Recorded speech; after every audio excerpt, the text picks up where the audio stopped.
I've restarted a bunch of times before landing on a Drow Paladin Oath of Retribution. Okay. And how's that playthrough going? Pretty awesome. Yeah. There's subtle differences between normal 5e and what they did in the game. Sure. And one of which is the Rogue's Thief subclass, where you get an ability called Nimble Fingers or Fast Hands or something, and it gives you an additional bonus action every turn. Oh, shit.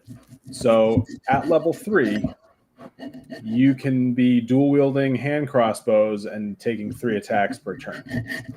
Oh, boy. Okay. And I'm assuming that reloading's not really a thing. Nope. So you're just like blap, blap, blap. Yeah.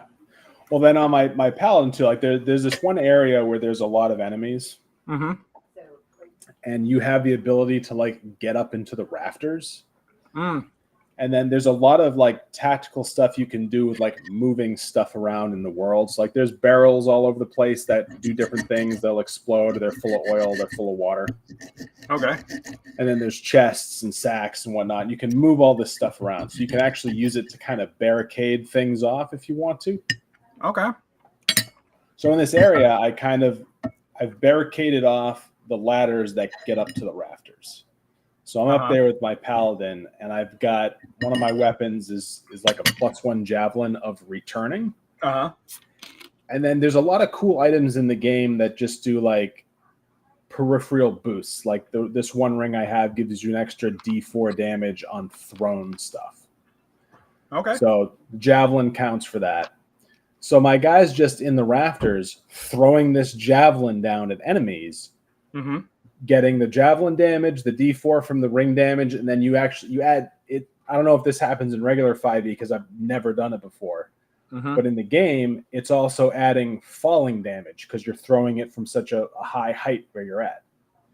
I don't know if that would apply in actual 5e if it's a thrown weapon. Yeah, and then the javelin just pops back into your hands. But, well, you know, that right there, that's the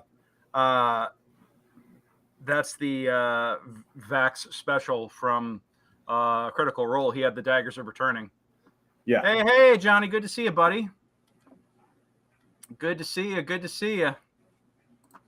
Thank you so much for joining us tonight, bud. We're just chilling right now. We're waiting on a few folks to hop online, but we thought we'd just go online and kick it for a little bit. We're talking about Baldur's Gate 3 right now before we get started on sessions. So, hey, everybody, I do see we have a few folks watching right now. Thank you all so much for joining us tonight so far. Dagger. Yes, yeah, the 100%. That is the Critical Role special right there. Who here is playing Baldur's Gate 3, and what are your experiences with it so far? Very, very interested to hear about it. I'm looking to get the game soon myself because it's nice to have a basically what is effectively a AAA title without microtransactions and battle passes and other money grubbing bullshit. So very excited to crack in on that. But Matt's been playing it for a little bit. You know, it's the biggest news that we've got here right now. That's the biggest, most exciting thing that's happened to anybody within the group. Oh, Paul's got no internet. Okay, so Paul and Nat are trying to figure some shit out on their end. I've been having internet issues lately too, and I think do they have Starlink? I don't know if they got Starlink. Is it a non-cabled internet? Is it like a 5G situation? Starry. Yeah. Oh, Starry or Sorry? I can't tell. I will say that reserved for the 30th. Good call.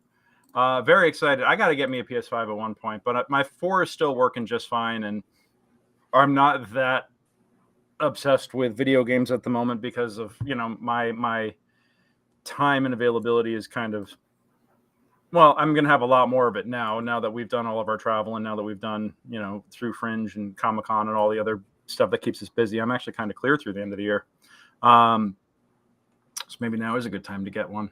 And here's Anton. But like I was telling Matt while we were offline, I'm in the middle of playing through Fallout New Vegas right now, and I'm digging that, going all OG with it. That's been a lot of fun. But the screen caps that Matt's been sending in the group chat all look really, really good for BG3, and I gotta get in on that at one point. Anton, how you doing, bud? Good. How you doing? Hanging in. Managed to make it back to Scotland in one piece, so very happy about that. Nice. Yeah. Very good. Awesome. I am planning this winter, when this winter comes around, in the dead of winter, when it's cold and miserable and no one wants to go to fighter practice and stuff like that. I'm going to do a playthrough of Dungeons and Dragons online. Oh, DDO? Yeah. Oh shit. Okay. All right. I'm gonna get people, and it's like, all right, gotta have enough that we're gonna have a full 6-person party. Okay. Well, I might want in on that. Okay. So, now that's not Neverwinter Online. That's DDO, nope. Right? DDO, like the old school one. Oh shit! All right. The one where if you don't complete the dungeon, you don't get it. You don't get any experience. Oh, I love that. That's hardcore. I dig that. That's built on the 3.5 engine, right? Yeah, it's built on the old 3.5. Oh fuck. Okay. I just got a remastered Neverwinter Nights for free through a promo on GOG. Oh, nice. And have been fucking with that a little bit too. And man, I forgot how good that game is. It was brilliantly done, and the level maker in there is just amazing. So I never actually played it. Oh, dude, so good. I mean, it hasn't aged well, because that game is literally like, I bought that game first when I was in college. Right. Oh yeah. So that was over 20 years ago, and it looks it, but they've remastered it a little bit, so it's a decent game. But I just content wise and mechanics wise, it's actually really, really solid. So I've not level 7 yet. Nope. Everybody should be just shy, I think. So trying to figure out where my next level will be. Whether I'm going to go another level of Cleric or going to go another level of Ranger. We got everybody here now. All right. Yeah, no, I was actually a little worried about my internet, because I had up until about 30 minutes ago, our home internet was down. Comcast had just completely shit the bed, and I think they've been up and down a little bit since the tropical storm visited us yesterday. I also miss City of Heroes. City of Heroes. I never played that one. I was an EverQuest guy in college. I was a big EverQuest guy. And I think I got my epics, and then I left. I left the game when I first moved out to LA, because I was like, if I don't quit this game, I'm never going to do anything with my career. So yeah, it was about like 2-3 months after I moved here that I retired my rogue and stopped playing EverQuest. But let me tell you, that was 20 years ago, and I know that because actually this Friday marks 20 years here in Los Angeles for me. So that's a hell of an anniversary. Gives me a lot to think about, and Lauren just messaged saying that she's on her way. She's putting the kids down, so no worries. But City of Heroes, man, I never played that one. I heard lots of great things with it, and it's a Galaxy of Heroes too. Not Galaxy of Heroes, Star Wars Galaxies. Galaxy of Heroes is the gacha game online, on phones, I think. But Star Wars Galaxies was dope as hell.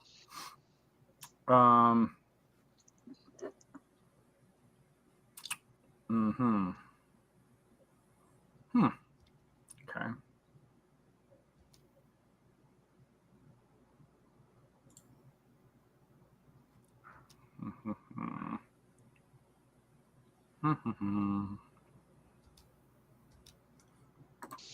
Paul and Nat, how you guys doing? You hear us?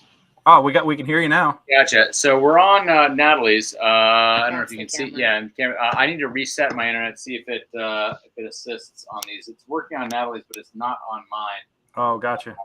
So we're gonna reset them both. See if that assists. I don't know whether it's any. I didn't have this issue this morning, but yeah, it's it's working on Nathalie's computer, but not mine. But I'm going to reset the whole shebang. No, don't forget the incense to appease the machine spirit. Yeah, yes. We're running out of virgins in this town, so whatever you have to sacrifice instead, hopefully it's good enough. So yeah, all right. Well, let me go on ahead and ditch my dinner plate here real fast. Give me a second, I'll be right back. But in the meantime, talk amongst yourselves. So. Yep.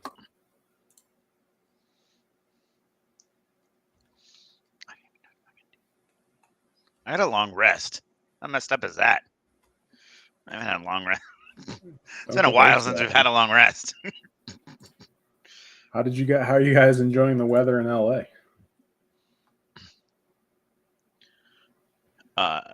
They can't talk. Oh yeah, I see they're frozen. Yeah.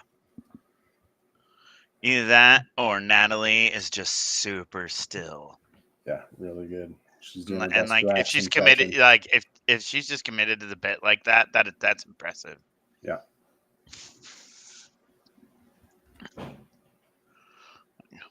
Yeah. The smoke up here is not bad, but it's not good either. Like my eyes, every time I go outside, I'm like, Yeah. Well, the hurricane I see Johnny here talking about the hurricane. I don't know if you guys were just talking about that, but I will say that the rain here in North Hollywood was, it was like it would be like light to medium throughout the day. And the earthquake, by the time it got to us, felt like a 3-pointer. Like it would have woken me up from a nap, but it wasn't much more than that. But it was like almost like a 6 in up in Ojai, which is only about 50 miles away. So that was, I'm sure they were rocking and rolling up there. But it was one of those long rolling quakes that probably went about 30, 40 seconds. So it was definitely a, Insert joke about hippies dancing at a music festival. Yeah, there you go. That sounds about right. Or Taylor Swift decided to throw up a concert in the rain. Yeah. Because I know that actually the funny thing is they've been saying that her concerts are so well attended and there are so many people packing in for them that they're literally registering on the seismometers. Yeah, exactly. So it's like an old school Rolling Stones concert. Yeah, exactly. Yep. Good times. Hey, Lauren, good to see you. Hello. How you doing, darling? Staying dry. Oh, we lost you.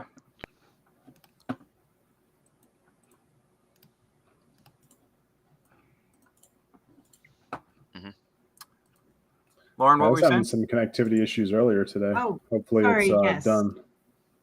I think because my Roll20 was loading up. Yeah, I was just hoping you guys are keeping dry.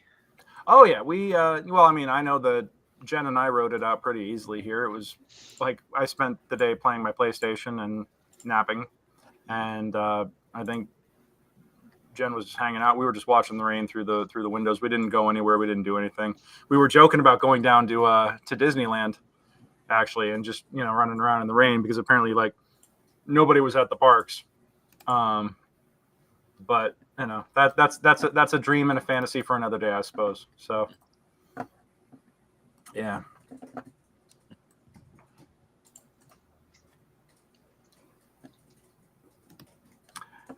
Hold on 1 second here. I'm going to pop off for one moment while we wait for Paul. We've been having a little rain here. We're getting some of it right. Oh, so has it made it up to you guys, or are you just getting other rain systems? Like the edges. Like if you look on the radar, you can see like the sweep. Yeah. Okay. Kind of cool. Oh yeah, I think Vegas got it worse than we did. At least here in LA, because it was more the Inland Empire and Riverside that took the brunt of it. But it looked like that's so surprising. It just shifted more inland. Like LA got the center of it. Went east, and we just got dumped on. But it wasn't like there was no wind. It's not like trees were getting bent in half or anything around here. I know that the mountains got a lot worse, and the desert definitely wasn't ready to retain all that. So, they were saturated like a sponge. I mean, this thing did damage, but thankfully not anywhere in LA proper, really. Except for overflow. Well, I know those of us who grew up on the East Coast, especially Mid-Atlantic and South, are pretty used to hurricane season. but usually they're much closer to the coast. Yeah, It's unusual absolutely. for it to go so far inland and be so destructive. Yeah. Well, Jen and I had a good laugh because a lot of our friends and folks that are all LA natives or not from the East Coast were all Yes. they were all running around buying stocking up toilet paper and being all like they were acting all they just had a lot going on, so yeah. They were all kind of freaking out because they were like, they hadn't dealt with this kind of stuff before. So, but we're just like, it's going to rain, it'll be fine. Hold on 1 second. I'm going to step away real fast because I just have to see if something's going on here real quick with my job. But I'll be right back and then we'll get the session started. So in the meantime, take a minute, catch up. Hi, Lauren. Hi, how's it going? It's all right. It's fine.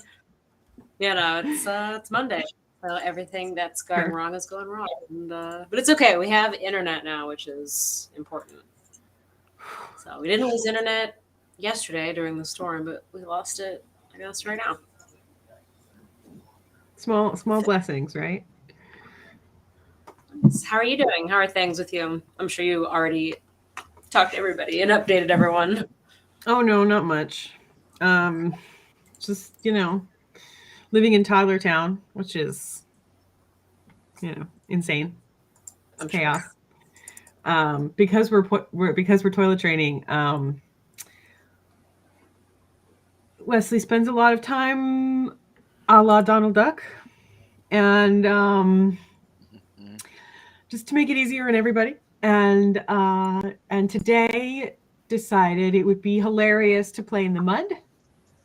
And then at one point, I was sitting on the couch feeding the baby, and he comes barreling in with no shirt, nothing on, covered in mud, and growling, going, "Wesley dinosaur, Wesley dinosaur."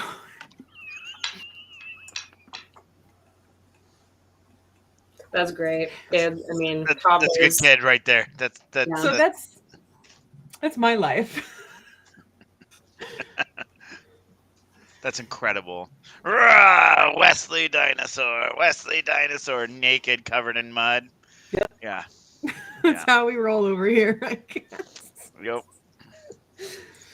Yeah, they both ended up at some point covered pretty well, head to toe. I mean, if there's going to be mud and a toddler in the same vicinity, it's bound to happen, I'm sure. This is what showers are for.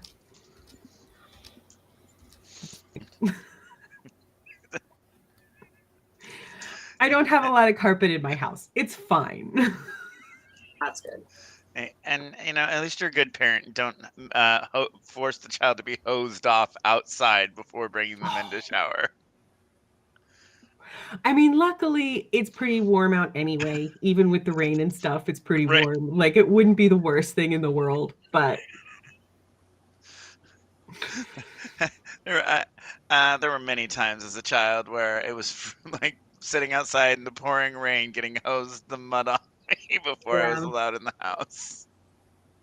Well, it's my own fault for letting them outside in the first place. I have no one to blame but myself. Yeah, don't let them outside. Just keep them... Because not only did we have nonstop rain this morning, we had the sprinklers going on this morning too for their scheduled irrigation. It was like double. Yeah. Perfect. Yep. Children who play in the mud are healthier as adults. It's fine. It's true. Ranch kids don't get sick. Facts. That's true as well. My husband never gets sick. He grew up on a farm. It's fine. They're fine. Microbiome, right? I have that kind of good fortune too. I rarely come down with anything. It's got to be like a stomach bug or something to get me. Yeah. Allergies. He'll get allergies. That's it. I went entire 4 years at CalArts. I never got sick. Wow. Just in this day. Well, other than like when I was like, I'm not going to school today.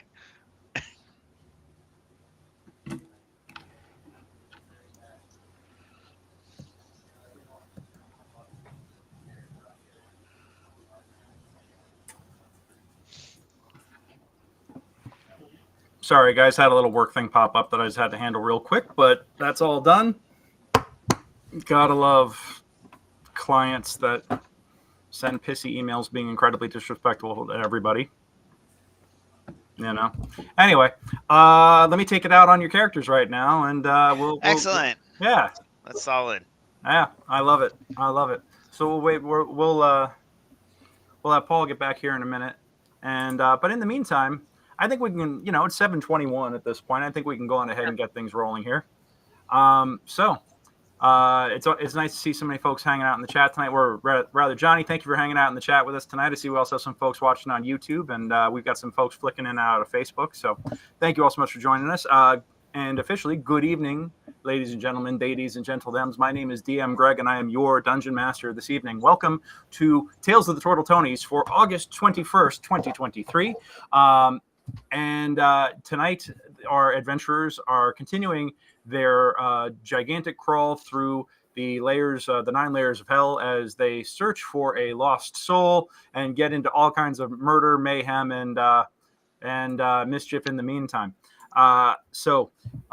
But before we get into the game tonight, just so you know, I'm a professional dungeon master. You can book me to run a game like this for you and your friends. Happens frequently. I am able to run games either online or in person. If you're in the LA area, hell, if you want to fly me out someplace to run a game, I'll go. I'm down. Like, I'm all about it. But, you know, for speaking from a more practical sense, I'm available to run games in the greater Los Angeles area in person or online here via Roll20 or the magic of any of the multiple platforms out here that are suitable for gaming. Yes, and, you know, so that's enough about me. Oh, and you can learn about the campaign that I run by going to secretsofthebearmaze.com. Needs an update. I'm working on that. But yes, you can go to secretsofthebearmaze.com and you can learn about the campaign that's going on and how you can get involved. It's a West Marches campaign, meaning that I've got multiple parties running through the same dungeon at any given time, and the effects of one group carry over to all the other tables. It's a lot of craziness, and it's been a lot of fun so far. I hope you and your friends will come and enjoy a real little romp through the maze. It's over a 300-room mega dungeon, and still no one has gotten out of the first quadrant yet. Like, things have been, you know, it's been tough. There have been many player deaths, or player character deaths, I should say, and it's a tricky romp. So smart dungeon crawlers need apply here. But that's enough about me. Let's go on ahead and do the character introductions and the player introductions for this evening. Let's go ahead and start off with Mr. Matt. Hello, I'm Matt LePage. I'm playing apparently Casan, who may or may not do things. He currently has no memory. Well, yeah, you're just the character with no name right now, and this is going to be pretty fun to see how we resolve all this. I'm very, very excited to see where all this goes. So yes, yeah, it's going to be a good time. Let's go ahead. All he's got is his quarterstaff and a scribbled history of his life. Yep, I'm very eager to see what comes of all this, especially with everything that you and I talked about offline. So yeah. All right, Mr. Anton Ray. Hi, I'm Anton Ray, and in this campaign, I play Miguelle Tortletoni. I am the youngest of the Tortle siblings and cousins. By a solid few minutes, but I came out. I hatched from a cracked shell, so I'm a little, you know, not all there up in the brain pan, but that's all right.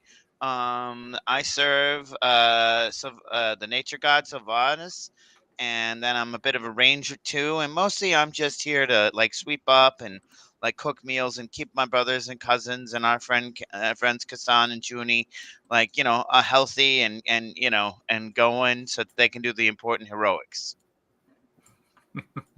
Don't ever underestimate your own contributions to the party here, man. Seriously, you know, if Casan is the fist and Anton and Tony is the brains, you are definitely the soul. So I'm just carrying around Frankie in a helmet now, so that that way the helmet will be there when he's ready to jump out of it and save the day, like a real hero. It's so sweet that you think that. All right, let's go ahead and bring it on over to Lauren. Welcome back. Hello, my name is Lauren, and I play June O'Malley, the sorcerer, and very excited to be back in action. I'm playing catch up a little bit, and I probably know as much about what's happening in the campaign as Casan right now. Gotta love it. Gotta love it. Well, we'll get you all read in, and I think we'll do more storytelling and catching you up via inference more so than giving you an info dump here. I think it'll be a little bit more fun to see what you glean and what you don't. But welcome back. So glad to have you, and very, very excited to see what direction we take everything in with you. And how are the kids? They're great. They're great. Awesome. I was just telling everybody how much they were enjoying the rain and the mud. Awesome, as they should. All right, let's go ahead and bring it over to Nat. And Paul is off camera right now. I'm assuming that he's probably like on the phone still. But He'll be Nat, coming. Yeah. Hello, I am Nathalie Eckert. I'm playing Vicki Wick, Tortletoni. Like to shoot things hard with my crossbow, and usually I ask questions later, but Miggy tries to help me, and Tony, they try to help me with that. But I'm a Tortle cousin. I'm not a brother, but I'm a cousin. And Junie and I are sisters from other misters, if you will. And just here to have a good time. And I can do Paul's intro. Oh, please. I gotta see. All right. Oh, let me get the. Hi, I'm Anthony Tortletoni. Tony. I got my little homunculi. I'm a little owlie on my shoulders. Sometimes, Greg tries to kill him, but he can't because they keep coming back. And I'm really good at that. It's all about family. And I'm an artificer wizard, so I like to tinker with things and keep everybody in line. I'm like I'm kind of like the leader. I like to think I'm the leader. So that's me. It's like Paul was there. It's like he was there for that. That's just. Yep. No further introduction needed. He's all good. Yeah. All right. And I was really coming from like Vicky's point of view more than anything. Awesome. Well, I'm going to kick this off tonight by kicking half of you guys out of here for the moment. So I'll bring you all back when it's time. But in the meantime, I need to do a little one-on-one with somebody. So yeah, y'all will be right back. Oh boy. Hi, Matt. Hello. How you doing? Doing good. Yeah. Good. Don't know about Casan, but I'm doing all right. Yeah, you don't know about Casan, but you're gonna know some shit. Let me ask you, do you want to give everybody just a really quick recap on what's been up with Casan for the past couple of sessions? Sure. We were on a mission to find some sort of a relic helmet for, was it Tyr? Torm. And we finally located it. And the group was taking turns trying to put it on, and it was not playing ball with anyone. So Casan thought, what the hell, I'll give it a shot. And rolls a critical religion check, gets it attached to his face, at which point demonic and divine forces started playing tug of war with him. Mm-hmm. I think the term you used was an astral bisection. Mm-hmm. And nearly ripping him in half. Meanwhile, since he's out of it with that happening, the team was attacked by minotaurs that came up out of the water, or maybe like a black portal or something in the water. Mm-hmm. So combat was raging, and Frankie decided that the helmet needed to come off of Casan once he started spitting up blood, and used his barbarian rage to rip the helmet off, somehow ricocheting or amplifying his wild magic, causing a bunch of people to teleport to nearby spots, and Frankie himself vanished. Destination unknown. Mm-hmm. The mask came off Casan without thankfully a solid constitution saving throw to prevent himself from being decapitated by the helmet. Everyone was, let's see, Junie jumped back in out of nowhere and used some sort of Raging Earth spell to turn the Minotaurs into mashed potatoes while everyone else had been kind of teleported out of the room. So there was a happy reunion there. Unfortunately, when Casan came to, he had no memory of who he was. And I think that is... we left from there, and I think we made it back to report into our higher-up quest givers, right? Yeah, pretty much. Yeah. So Casan kind of was sitting in the corner, memoryless, and he discovered, not that he didn't know previously, but he discovered that the quarterstaff that he's had on him the whole time kind of was used as a journal where the acts of his life are scratched into it in a spiral going down the quarterstaff. Which is such a damn cool idea. Like, bravo with that. Okay, so here's what you see, Casan. You remember putting on the helmet.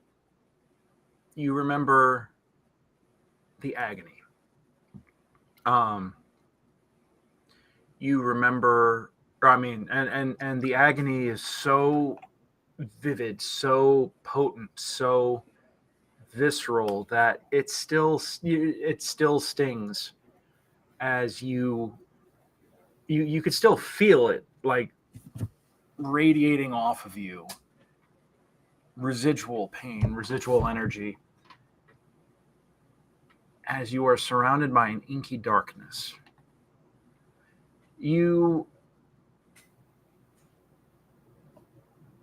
know that the pain it's not being actively inflicted on you anymore, and you actually do feel yourself get knocked backwards somehow with like brunt force. And for a flash, you see Frankie's face as he looks at you with fierce rage and then horror as he is enveloped in crackling white energy. And then he disappears. The lights go out for you. Like I said, there's kind of an inky darkness. And you realize that your eyes are shut, held like forced closed in an agonizing grimace. And as the residual pain kind of starts to fade away, you feel your breath catch in your chest. And you can't quite sit up or bring yourself to open your eyes yet, but even with your eyes closed, you could feel the shadows kind of swirling against your inner eyelids.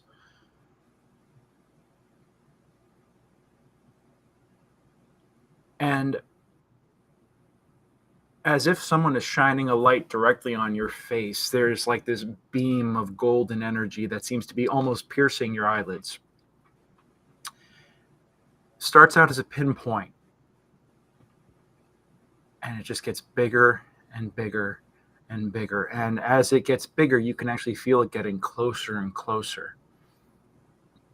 And these shadows, these swirling shadows around you, you realize are actually swirling tendrils of shadow.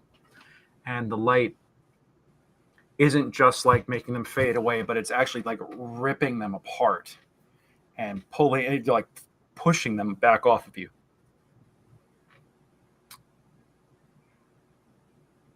At the point where the light is at its most intense, its brightest, you keep your eyes shut for fear of going blind, but that seems to be doing nothing because it has gone from a pinpoint all the way to just a hot white field on your face. And you bask in it for a moment, your body unable to move, your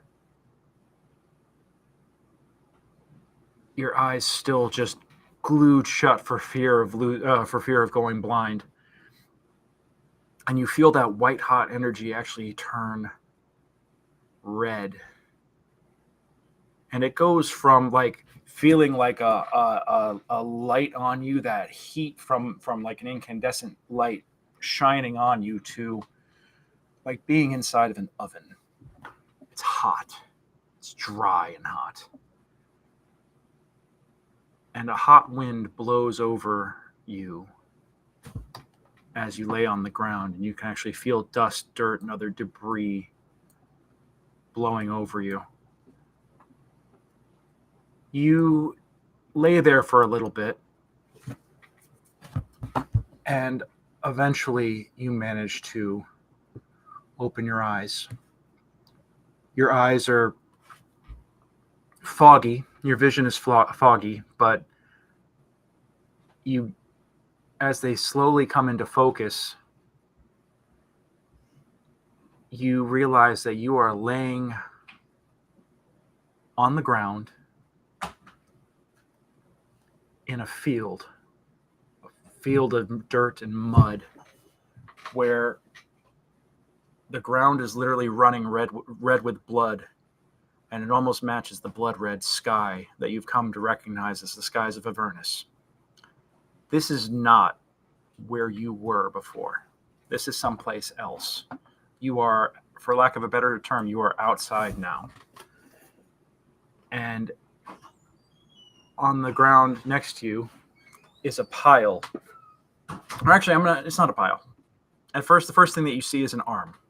But you recognize that it's not a human arm. It is the arm with red skin, black blood. And you've traced the arm to its owner, and you realize that it's been severed cleanly. But its owner isn't too far away, as you find pieces of what looks to be a horned devil that has been cut up multiple ways in battle. The head one way, the torso another. And you look, and that body is on a pile of bodies, similarly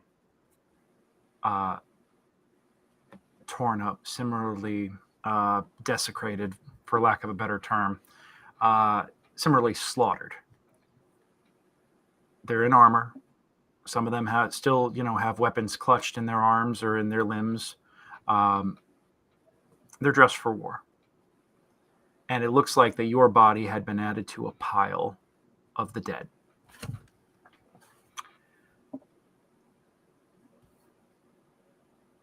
You hear movement around you. And as you look up, you actually see what looks to be, they look like tieflings. But you realize that, no, those are full-blooded actual devils hauling the dead and adding them to the pile. And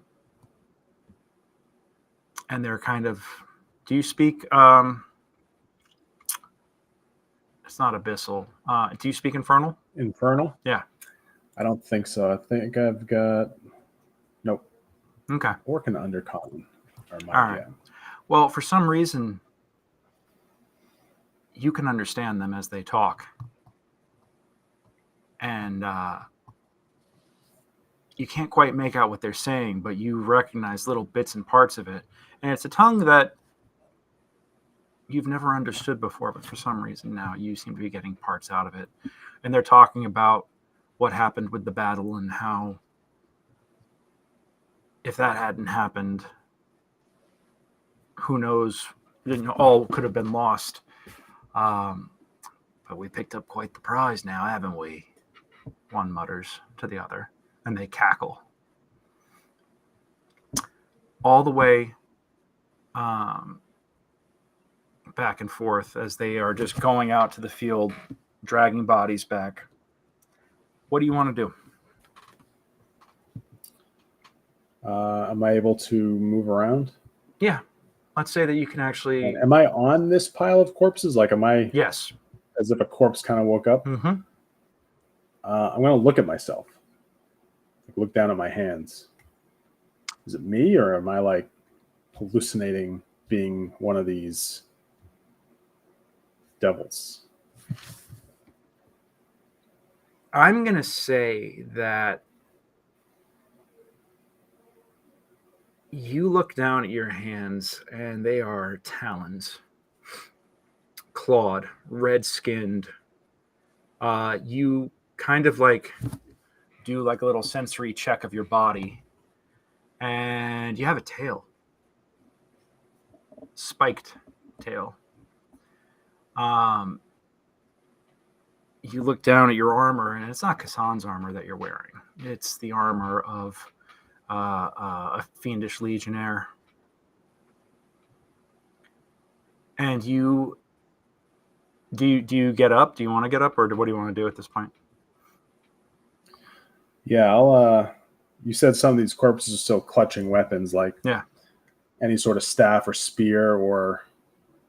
Yeah, I'd say that there's a spear readily available. There was, so there you actually saw like a creature with 4 arms, and it had 2 spears that it was, dual wielding quite effectively, 2 two-handed weapons.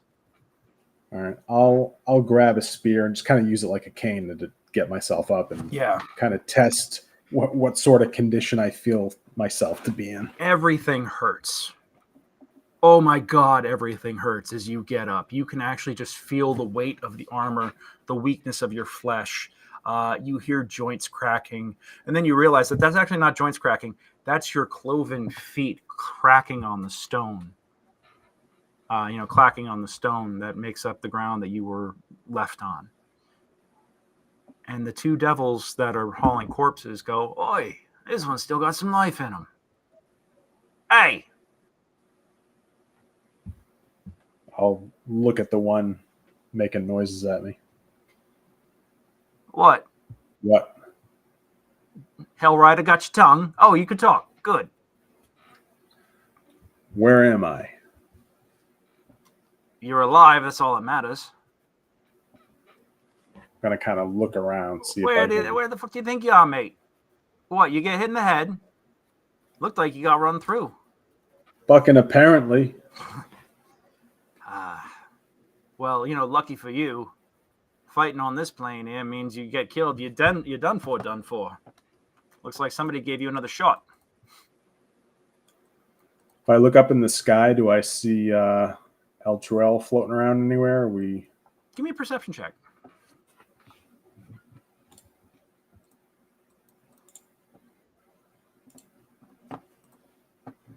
Okay, 12. You look up and you don't see it. That doesn't mean it's not there, but you don't see it. What you do notice is that, I don't know, something just feels different about this place.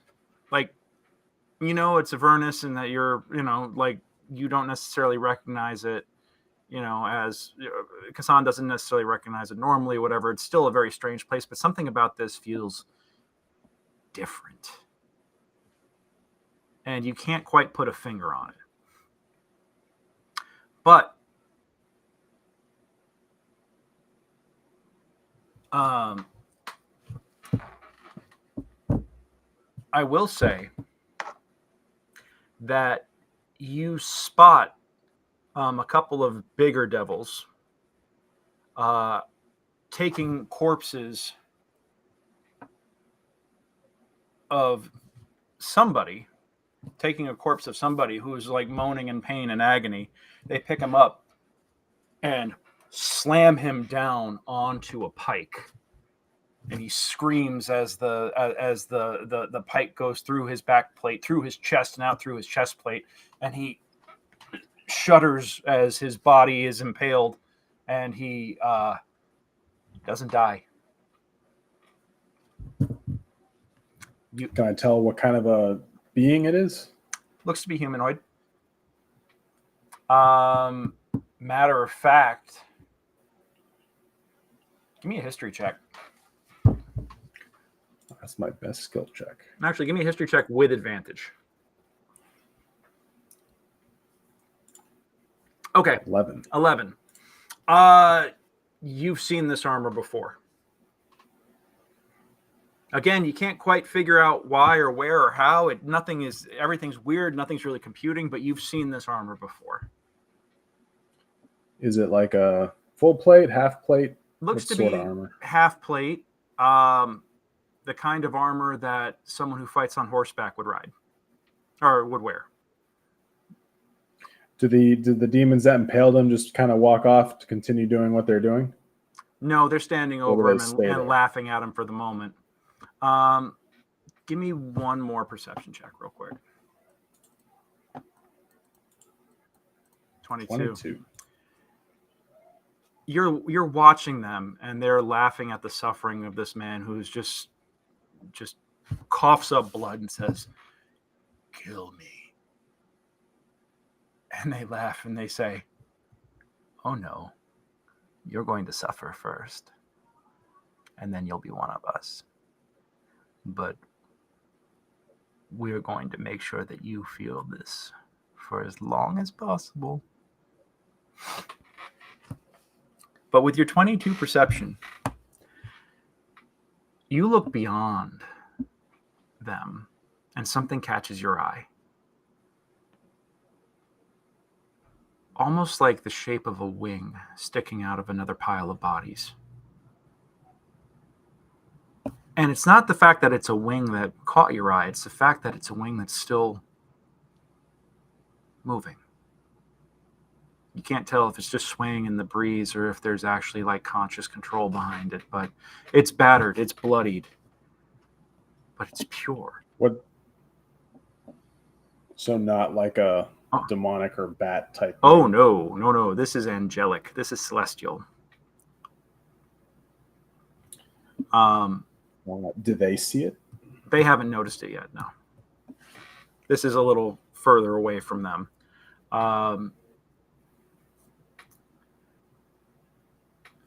The two other devils who noticed you are like, "Oi, come on, help us get the dead moving here."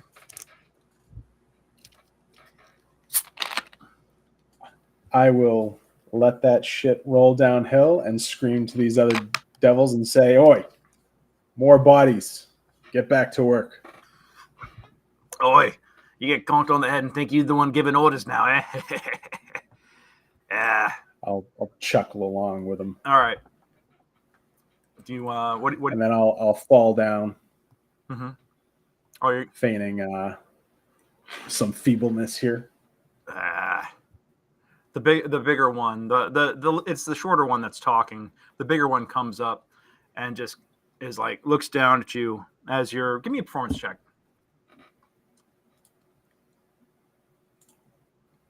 10. Looks down at you and says, "Weak." Then it rears back and kicks you right in the stomach and it doubles you over. But then they turn away and they spits on you, and you can actually feel the acidic spit sizzle as it lands on your cheek. Mm-hmm. But he turns and walks off. Okay. Yeah. What do you want to do?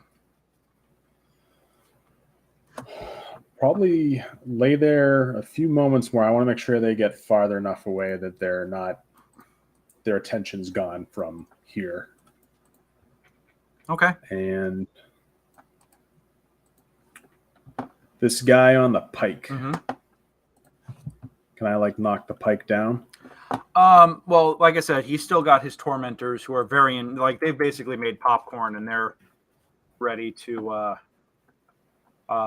sit and do one of their favorite pastimes, which is enjoy the suffering of mortals.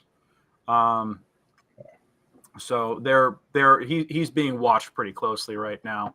But again, they have yet to notice the wing just over the horizon, or not over the horizon, just like a few, maybe 50 feet from them or something. Okay. Yeah, they haven't noticed it yet. They're too busy, literally setting up chairs and camping out to watch and bask in the human suffering.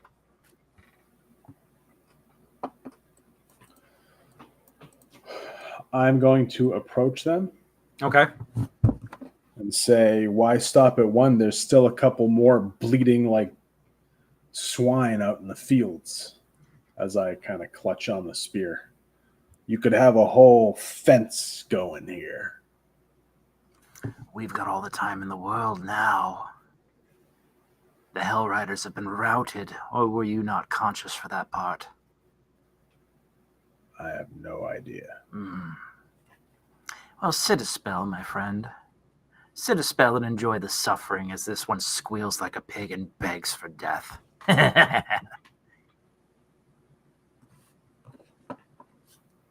All right.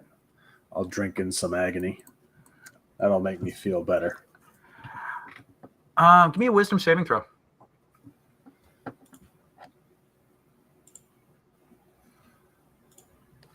Okay, with a 1, I'm going to say you expect it to make you feel good, but for whatever reason, this just holds no joy for you.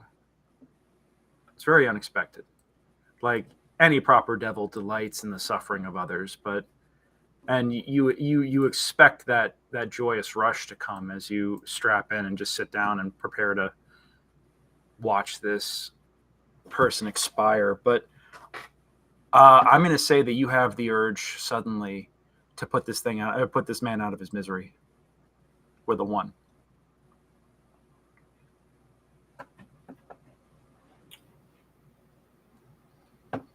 Okay. I'll stand and say this weakling bores me, and I'll take a swing with the spear at it, or I'll poke at it with the spear. Okay. Give me an attack roll with advantage. Okay.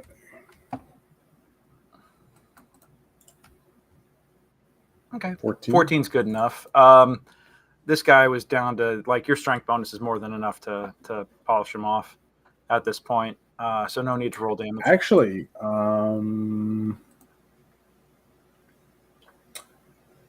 that would not be a 14. What would that be? Where's my strength here? My strength is a -1. Normally, I'm getting a charisma bonus on my attack roll. Well, yeah, I'm going to So- say that you can function with that. Let's just for the sake of this narrative, you're using Casan stats as this guy. Okay. Okay. Yeah. You take the spear and you just drive it through his neck, and all but sever the guy's head, but you kill him instantly. And the other two are like, "Oh! What'd you do that for?" I want his soul juice.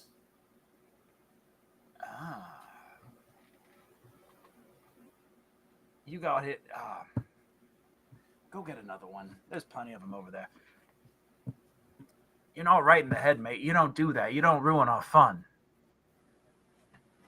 We're going to give you credit because you clearly got knocked upside your dome here. I'll make some weird gestures. Fine. You just don't do that again. We're going to get another one. You're lucky we got another one. And they just start stumbling off, heading back to look through the piles or look through the field, looking for the wounded and agonied, or those in agony. And as I mentioned, the minute he said it, you recognize it. But this man's in Hell Rider armor. Okay. Yeah. Human in Hell Rider armor. Doesn't bear any devilish markings. Doesn't wear the symbol of Zariel or anything like that. So he held true to his oath, you're saying. Yeah. That's what you can assume. Yeah. They stumble off, leaving you alone. What do you want to do? Now I will go over and inspect the wing. Okay. See if I can free from the pile whatever it's attached to. Okay. It's going to take you a little bit of effort. Make a strength check. Athletics. Make an athletics check. 13. Okay. 13. Takes you about a good 5 minutes or so of moving bodies around, because the wing is actually sticking up out of what looks to be a pile of bodies. And at first you think that, oh, maybe it's a severed wing, but it's moving, almost like unconsciously moving. And you start pulling bodies of human and devil alike off of the stack. And eventually you reveal porcelain white skin splashed red with blood, hair the golden light of the evening sun. This is an angel, and give me a wisdom check or a history. Actually, yeah, wisdom. Fuck. Yeah. 8.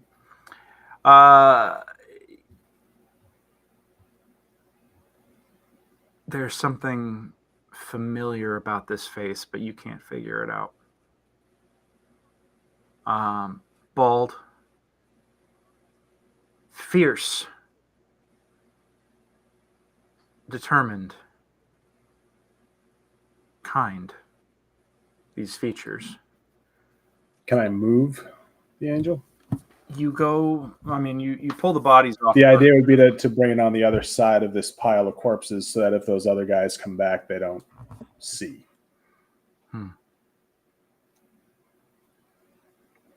Okay. Yeah, you see that you uncover the body. You see that she's breathing. And you go to pull her up and start moving her. And from behind her, you hear, or from behind you hear, what do we have here now?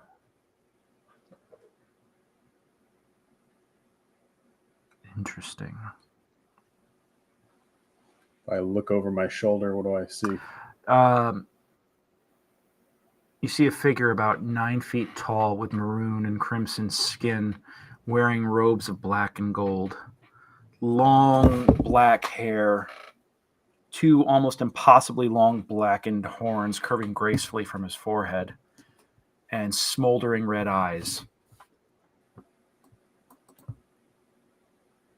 He walks up to you, looks down at you, and says, "Where do you think you were going with this prize?" Nowhere far, but it's my prize. I found it. Clearly, you've been hit in the head one too many times.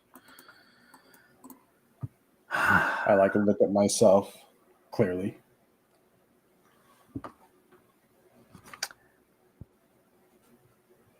He ignores you from that point, and you actually see him staring down at this unconscious angel at his feet. And from beneath his robes, his hands come out, and you actually see him pull a gauntlet-like glove off of his left hand, revealing the talons beneath. He reaches down with a talon and runs it across one cheek, and then hooks it under her chin and turns her face over. I'll give you one more wisdom roll real quick.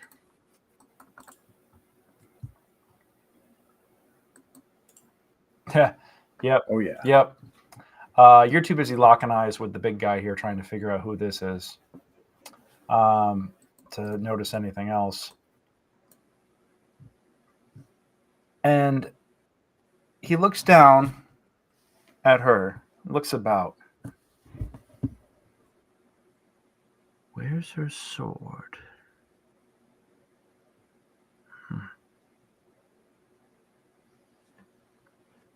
Can I look around and see if I see it? At that point, you start to look around, and your vision is once again enveloped in shadows, and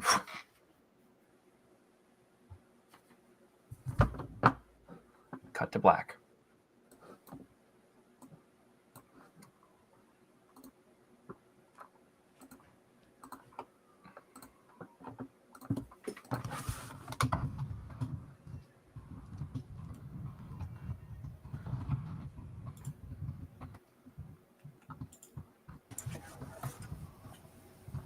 Hi. Hello, welcome back.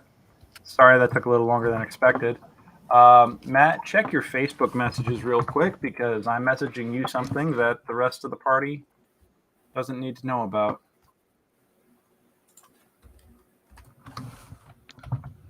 Hold on 1 second.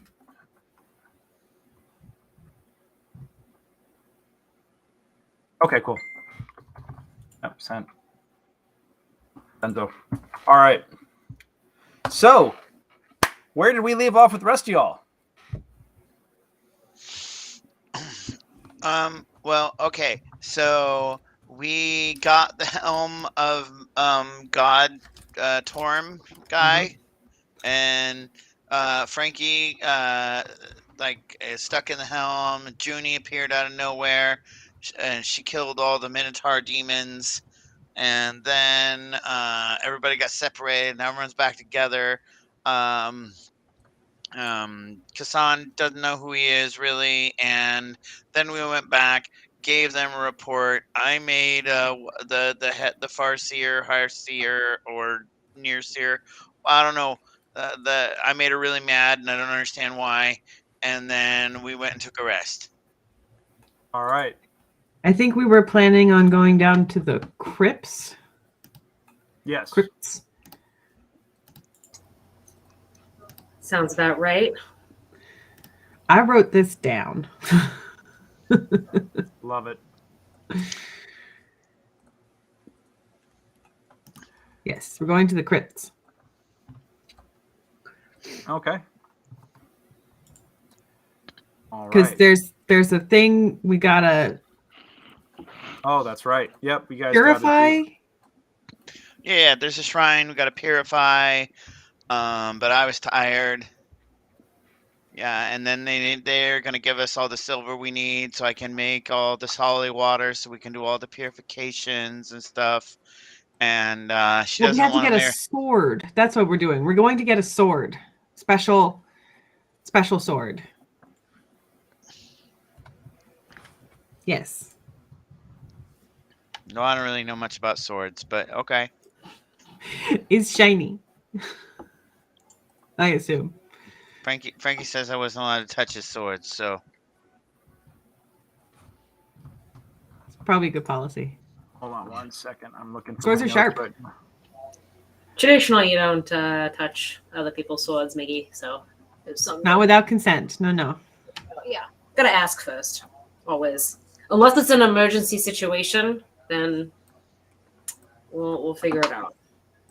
Sword of the Unknown Warrior is to be a symbol of courage and self-sacrifice for the purifying ritual. Ah, that's right. Yep, that is why you guys need that. See, I took notes. Yep, you did. All right. I would have took notes, but if, I doubt that Miggy would have understood that anyway. Yep. All right. Hold on. What did I do? It's running. See a quest for the.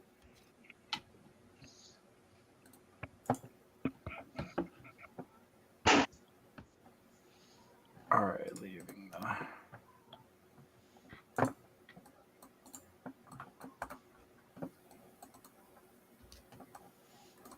And the fact that our Warlock is just so in the dark right there. Like, it's just so appropriate. Yeah, right. Okay, fantastic. Just found everything that I needed, and then 652, 663. 2FA. I got logged out of stuff by accident because I was waiting too long to log in. All right. Cool. I've got that. I got that. Perfect. And we are good. Okay, so yes, you were told to go down into the crypts beneath the Hall of the High Overseer, and to grab the sword of the unknown hero in order to use it to help purify the helmet and hopefully stabilize it. Bailey is demanding attention here real quick. Come on, bud. Oh, you've all been blessed by the murder ball. You all get inspiration. So. Kitty! Psst, psst. Yep. Come here, kitty! Kitty! Aw. Bailey Oh, buddy. you found Yeah, Bailey buddy here. He's ooh, orange kitty. yeah. Nice.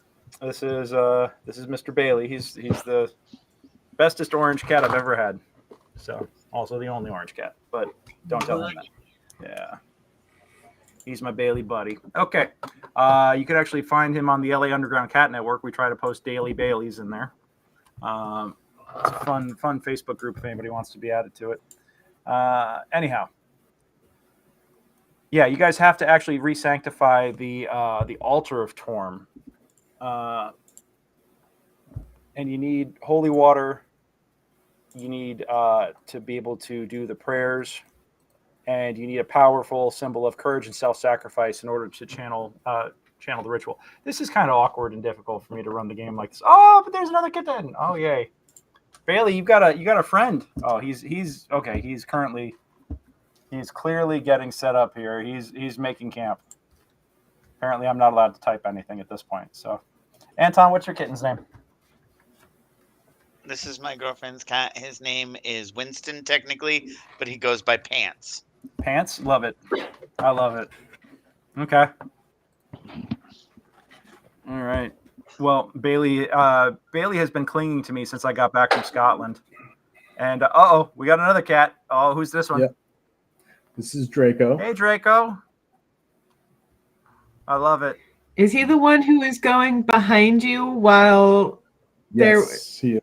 You were role-playing someone being behind you? Yep. That was him. That was awesome. Works out great. He's my little gray murder ball. I love it. Come on. Okay, there we go. What the fuck? Oh, because you're laying on my keyboard. Aha. Okay. I'm wondering why I can't scroll, and it's because he's sitting on the shift key. All right. So, yeah, Casan or Matt, you are sitting there looking at your staff. Mm-hmm. And, everybody else is kind of starting to move around you. The Jenya, the High Observer, is saying that you guys need to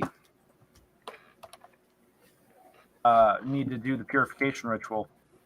She's asking for some assistance. Anybody who has a religious bent. So clearly, she's talking to Miggy through Tony, but Tony is not available right now. So Vicki is stepping in to. Hold on, here we go. That's where the notes are. Judier, not Jenya. Pardon me. Wrong J character. Tony. Yeah. Yeah. So she says, if you guys go down into the catacombs, you should be able to assemble everything down there and be able to perform the ritual. But she says that she'll need someone. She can come down and actually help do the prayer, but she's going to need assistance in tracking down where the great sword is of the unknown hero. And, obviously you guys have the helmet. But she does need the help from as many folks who are of true faith as possible in order to do the cleansing ritual. So who wants to go do what where? Who wants to go down and do the cleansing, and who wants to find something else to do? I mean, we all got to go find that sword, right? Mm-hmm. I want the sword. So we should go do that. Okay. Because we can't All do right. the cleansing without it. So that's Miggy and Junie going down. Vicki, and I'm assuming you'll speak for Tony as well right now? Is there a reason we should split up the party? Only if you guys have other stuff that you want to do. I mean, we need the sword to cleanse. Casan's not currently present either. What does Frankie want to do? Oh no, Frankie's gone too. Yeah, Frankie is Frankie's right here. You look at Miggy and you ask him what does Frankie want to do as he is holding on to the helmet? Can you shake that thing and be like, wake up, buddy? Hey Frankie, should we go get the sword? Like a magic 8-ball. Outlook uncertain.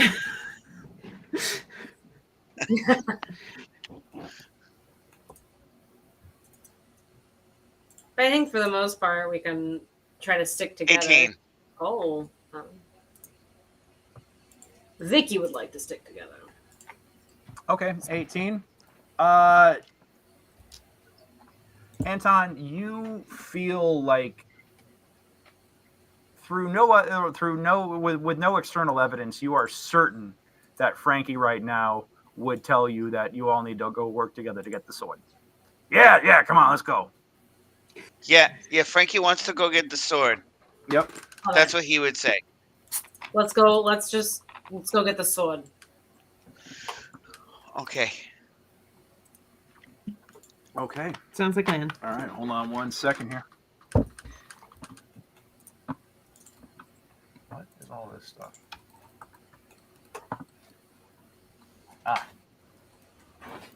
Aha, that's for that. Okay. Cool.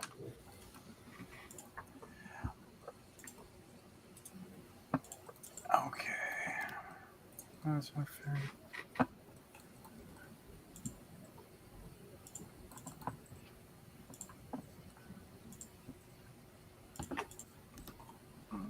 Sorry, I'm just reading something real quick.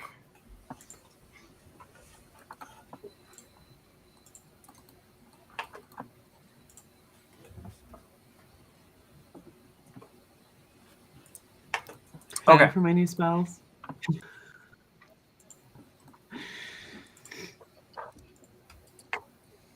All right, that's the chapel. Where's the notations for this thing? Okay. Well, I'm trying to find stuff for you guys to squish, but it's not telling me what the hell everything is, and I'm getting a little frustrated here, and it's a little annoying. Here we go. Aha, there we go.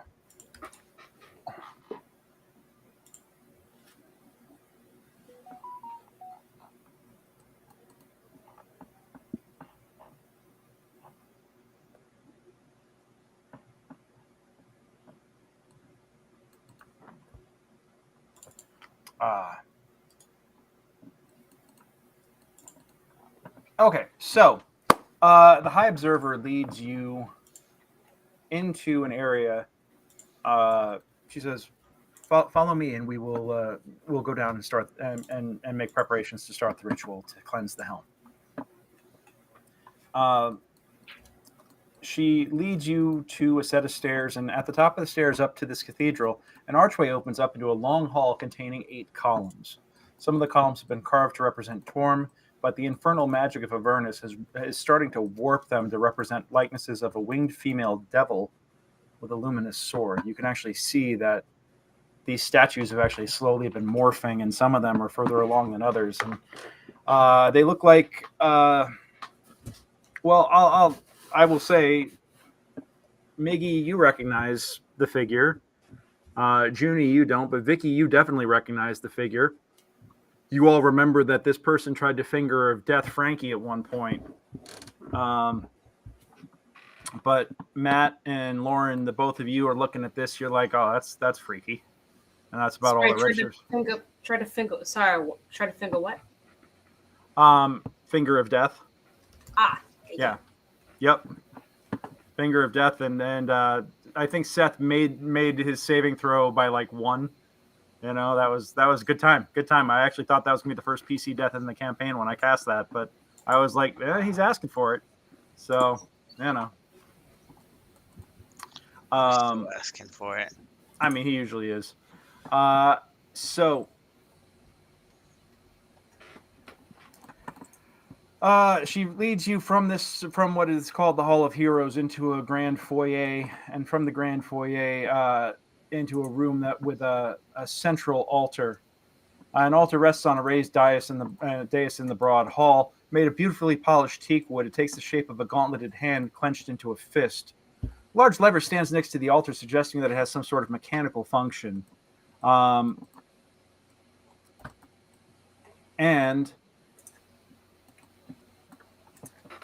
She goes and pulls the lever, and you actually see the clenched fist slowly open. Now,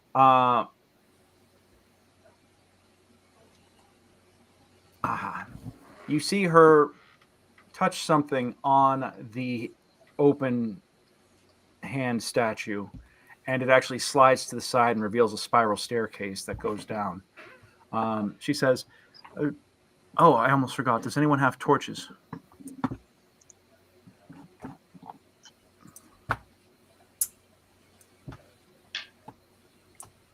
Torches. Do any of you? Okay, well, Right. some of us may. I light up the Light on lantern. something. Okay. You guys. Yeah, here, cast light on my shield.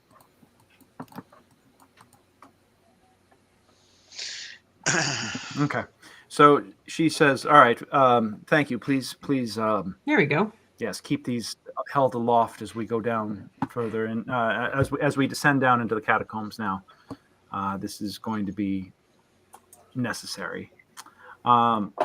She goes down one level of the spiral staircase, And Anthony's got his 2 glowing balls. and Anthony's got his glowing balls. Yeah. Those balls out.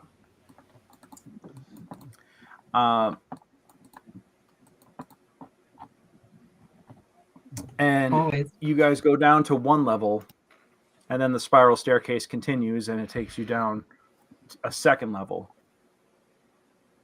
And it's going to dump y'all. One second. God, this map is... You'd really think that they actually would put a better description out there as to what goes where better. This is really annoying. 16, 10, 12. This map sucks. All right. Well, regardless, the spiral staircase terminates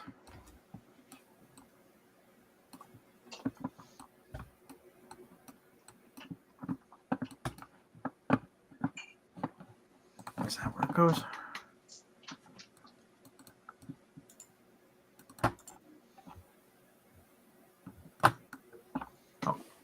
And Bailey keeps hitting my keyboard, so it means that it's skipping around on my note page. All right. Hold on. Damn it. I was on mute. Look at these beautiful faces. All right. And we're going to put you guys right there. Cool. Okay, so the spiral staircase basically ends up in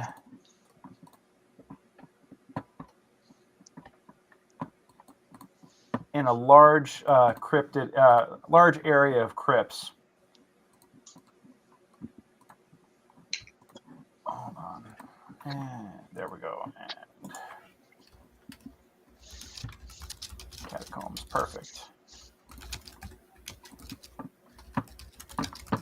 Why doesn't anybody have vision? Yeah, Paul, you got your glowing balls in your hand. Just so you know. Like I do. Yep. You guys emerge from the spiral staircase into an underground set of crypts, and you actually can see.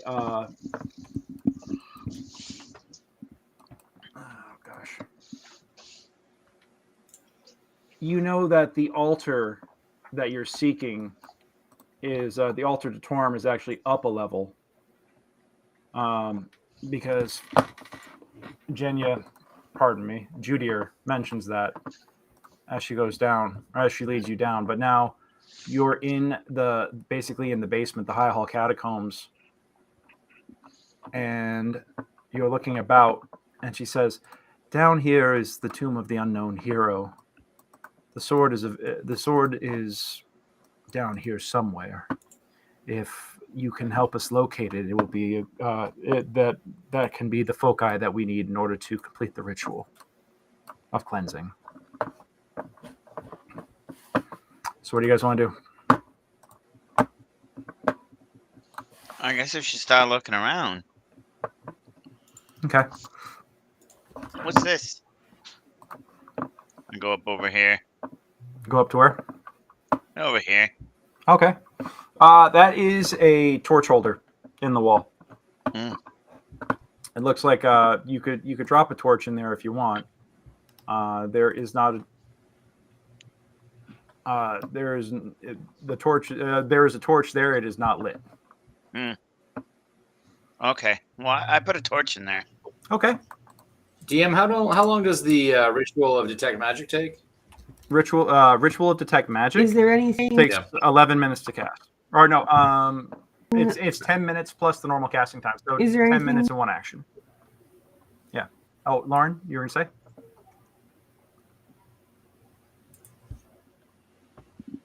Lauren, did we lose you? Whoa. Is there anything written on the columns or in these little alcoves? I will say that as I you're assume looking about, they are indeed columns.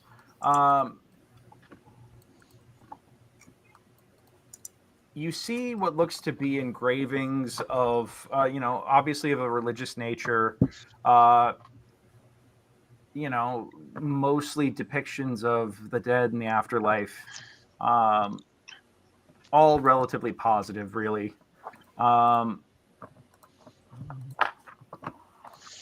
And you can tell that this is a place of peace. But as you're looking about, Vicki, you could see that this area actually opens up considerably. And it looks like that there's more to this space. Bigger hallways and stuff like that. So I'll let you guys move about and explore the area. I put another torch in that one. Okay. Go on ahead and mark them off your inventory. Yep.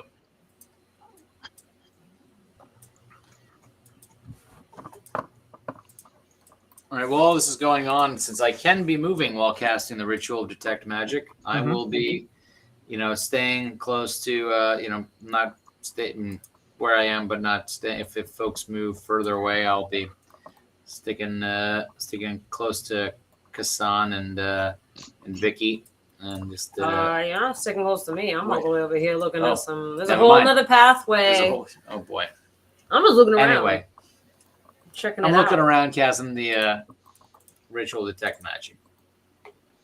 Checking Okay. it out. Cool. Alrighty. And let's see where everybody's going here. So you guys, I see Tony and Miggy, Vicki and Miggy, you guys are going southwest right now? Yeah. Okay. Looking around. Whoop, somebody just popped back in. Probably Lauren. No video feed. I don't know. It's turning into a maze down here. There's lots of places to go. Yeah.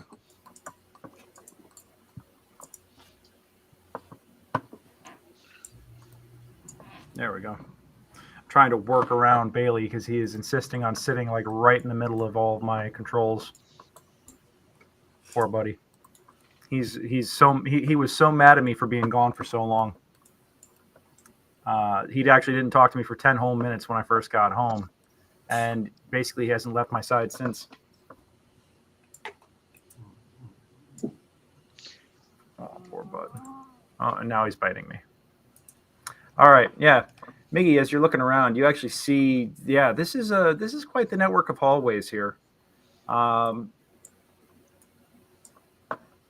This is this crypt. These crypts are incredibly maze-like. As you guys explore places, let me know what you want to know more about. There's some stairs over here. Okay, I'm following.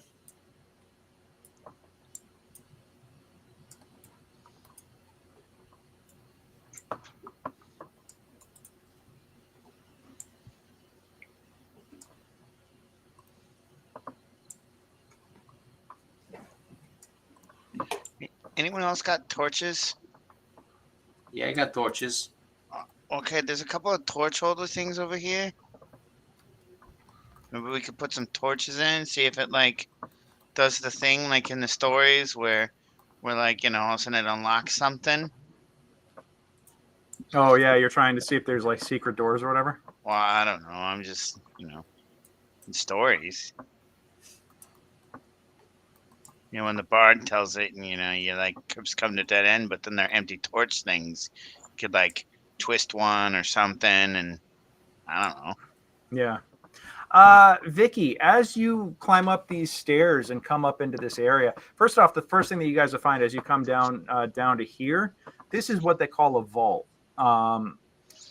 It looks like a vault for the recent dead, where bodies are prepared before they're interred into the crypts in the mausoleums that look to go off the left and right here. Vicki, give me a perception check real fast.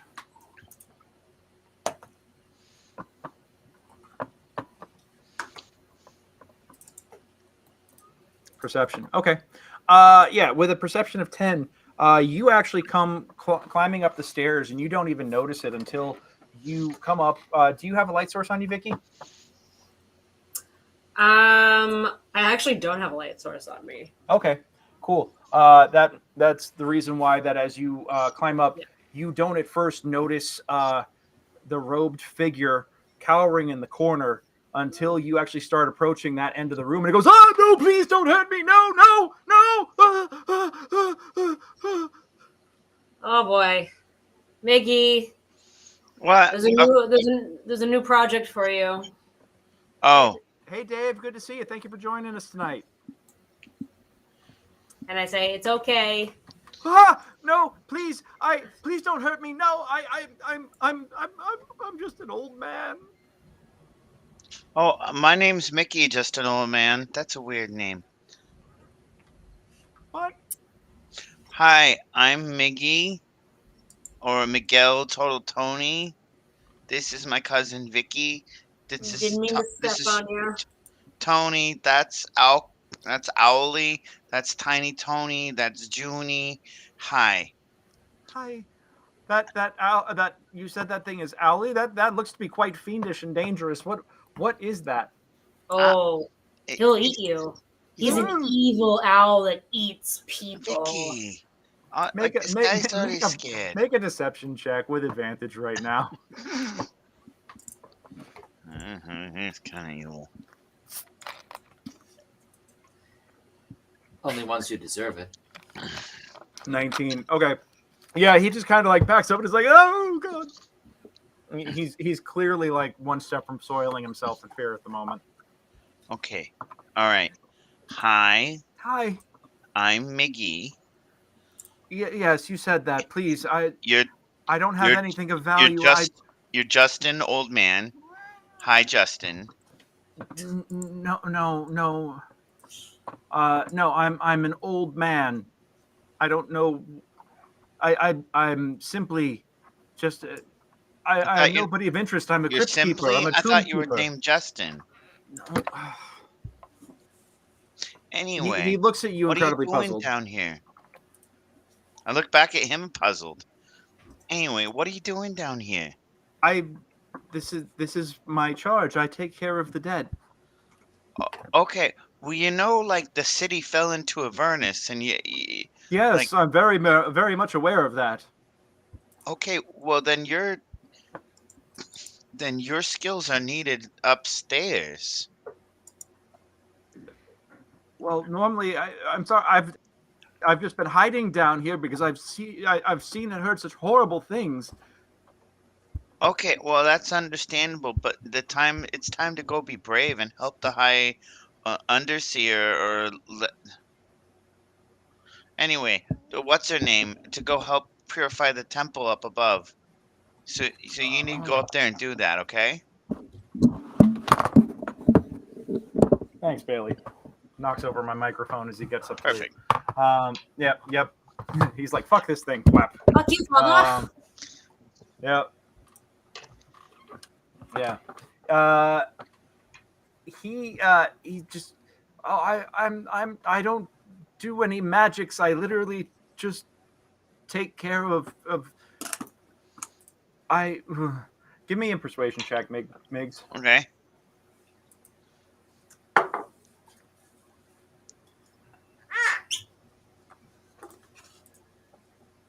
Okay, you after a couple of minutes, you calm him down, and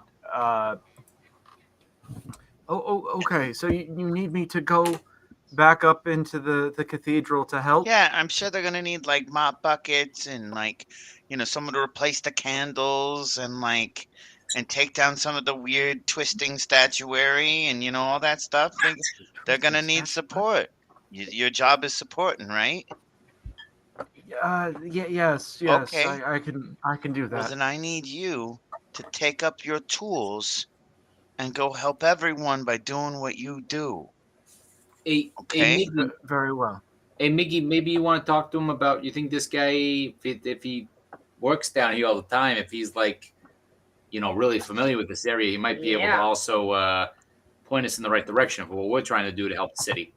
Oh yeah. Okay. So we went and we got the helm torn, and now we got to go find the sword of the unknown hero, and so that we can help pull this city out of Avernus. Okay, it's very important. Oh, you said what did you say you're seeking? We're seeking the sword of the upstart hero. I don't. Annie. Unknown hero, I think. There we go. Yeah. The unknown hero. Yeah. Your leader lady sent us down here to do that. You need the great sword of the unknown hero. Yes. Right. Well, that's a relatively simple matter. That's not a problem at all. Give me one moment. I can take you to its resting place. So see, that's so much easier. Yeah. There we go. It's almost like your God, if you believe in that sort of stuff, put you here for a purpose. I believe everyone serves a purpose. I never thought that I'd wind up. This is terrible. This is all. It's overwhelming. We'll just have to take this one moment at a time, one step at a time here. Forgive me. This is a lot to process. Yeah, of course. I give him guidance. Okay.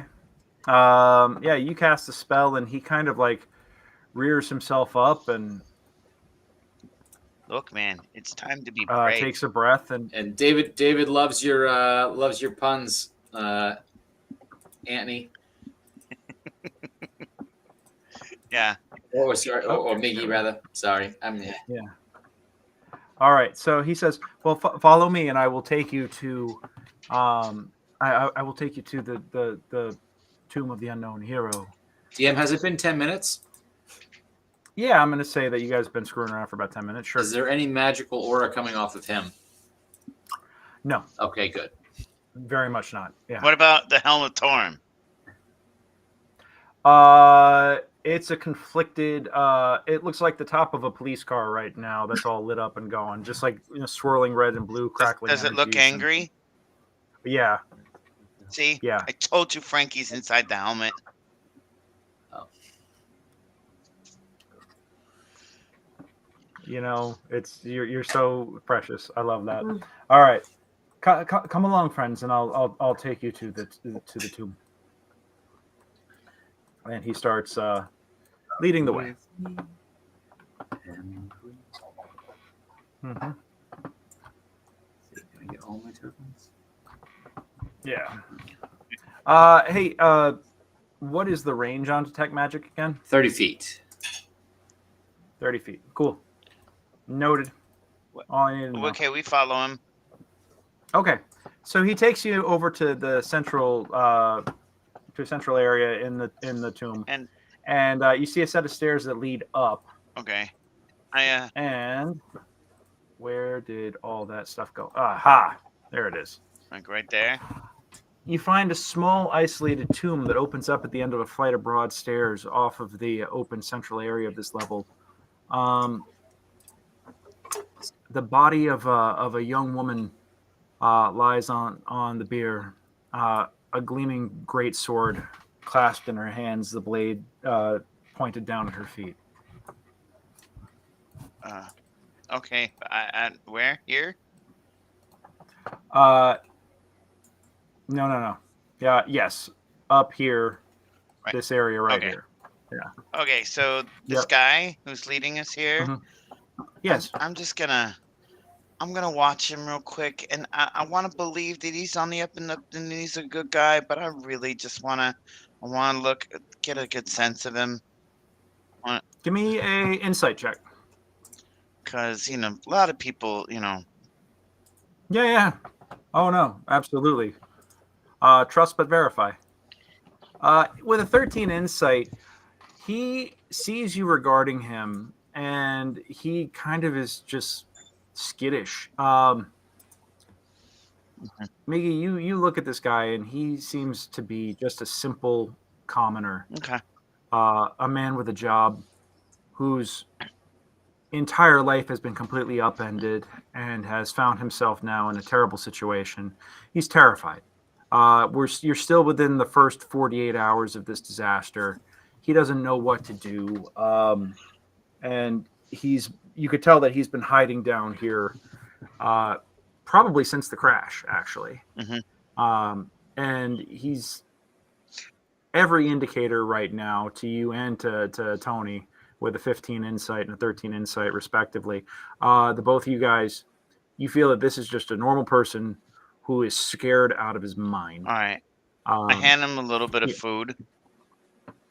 Okay. And I'm like, is this where it's supposed to be? Yes. The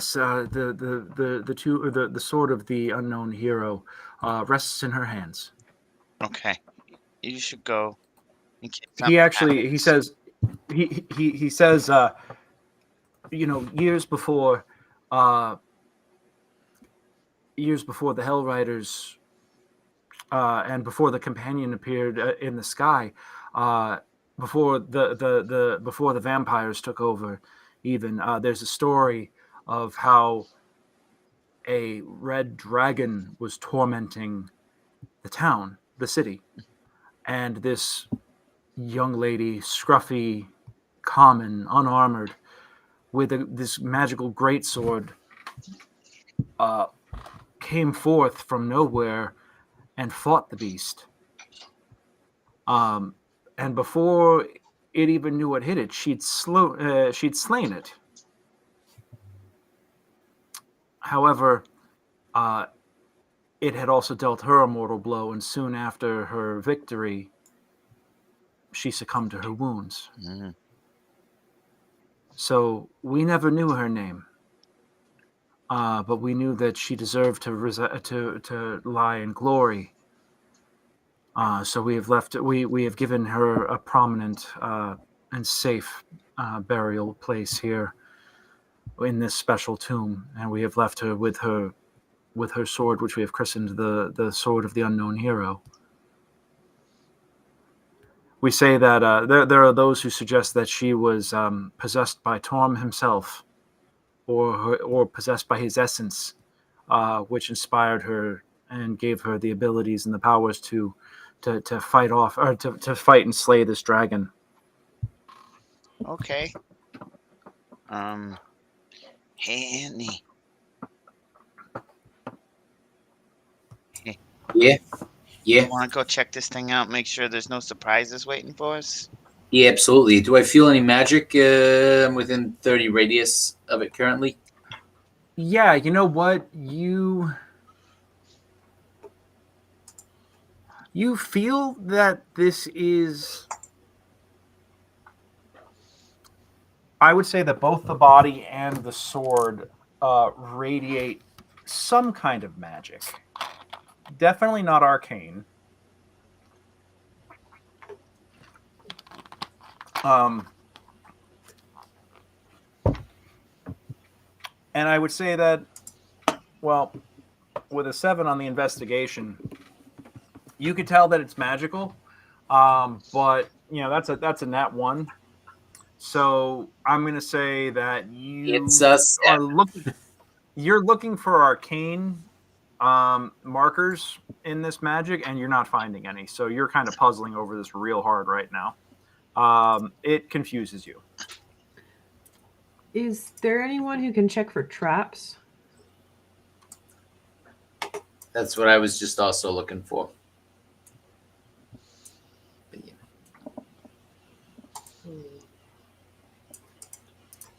Is there anyone else?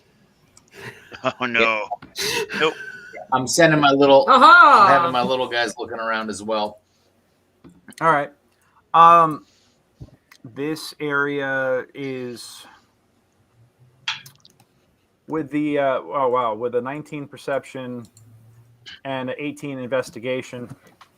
Miggy, your insight is just completely off right now. You're just getting like a weird feeling about everything. But Paul, what is that? Oh, that's Al Capone and Tiny Tony. Yeah, what are they looking for specifically?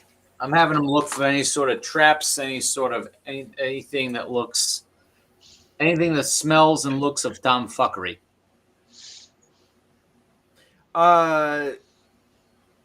They, you kind of like give them the instructions to look for dumb fuckery, and they both kind of look at it and they go, "Looks clean to me. Looks clean to me, boss." And Vicki with an 18 investigation. What exactly are you investigating? I'm looking for any traps along the stairs and walls, specific. Yeah, you don't find it. Okay. Yeah. I'm gonna go back. Now, granted, normally only rogues are trained in being able to find that stuff, but I will say that you guys are looking for obvious trap signs, tripwires, pressure plates, anything like that. Any of, and you don't find any.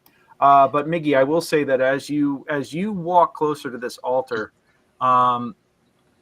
you feel an energy coming off of that altar. Or that bear. Where the body is laying in repose, and you feel an energy. You can't quite describe it. Okay. Yeah. Well, I pull out Frankie, and then and I set Frankie down in front of me, and I got the shield and Frankie, and then I got a little stick, and I put the stick next to Frankie, and I'm like, okay, so hey Torm, God, this is your helmet, and you got my brother in it, and then really nice stained glass God, thank you for this shield, and to my tree face God, hello, I hope you can hear me. Hi, it's been a little bit, but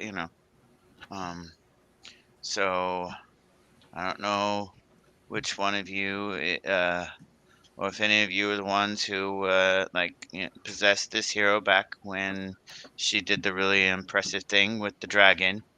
But we'd like to take this sword so that we can save the town too. And I really hope that's okay. And yeah.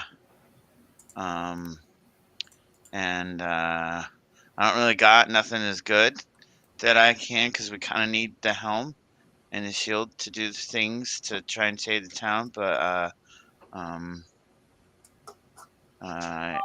you can have my flail while she can have my flail while we're doing it. And so I take my flail and I put it on the thing, and then I look and see if is the greatsword even there. Sorry, I didn't even ask that. What's that? Is the greatsword even there? Yes. Okay. The greatsword. She has the greatsword. She's holding it by the hilt, and the blade is pointed at her feet. Oh, okay. So I'm like, all right, and I'm sorry, and I hope this is okay. And I go and I take the flail, and I like kind of Indiana Jones it. Okay. Yeah, you manage to gently take the sword from her grasp. Yeah. And you replace it with the flail.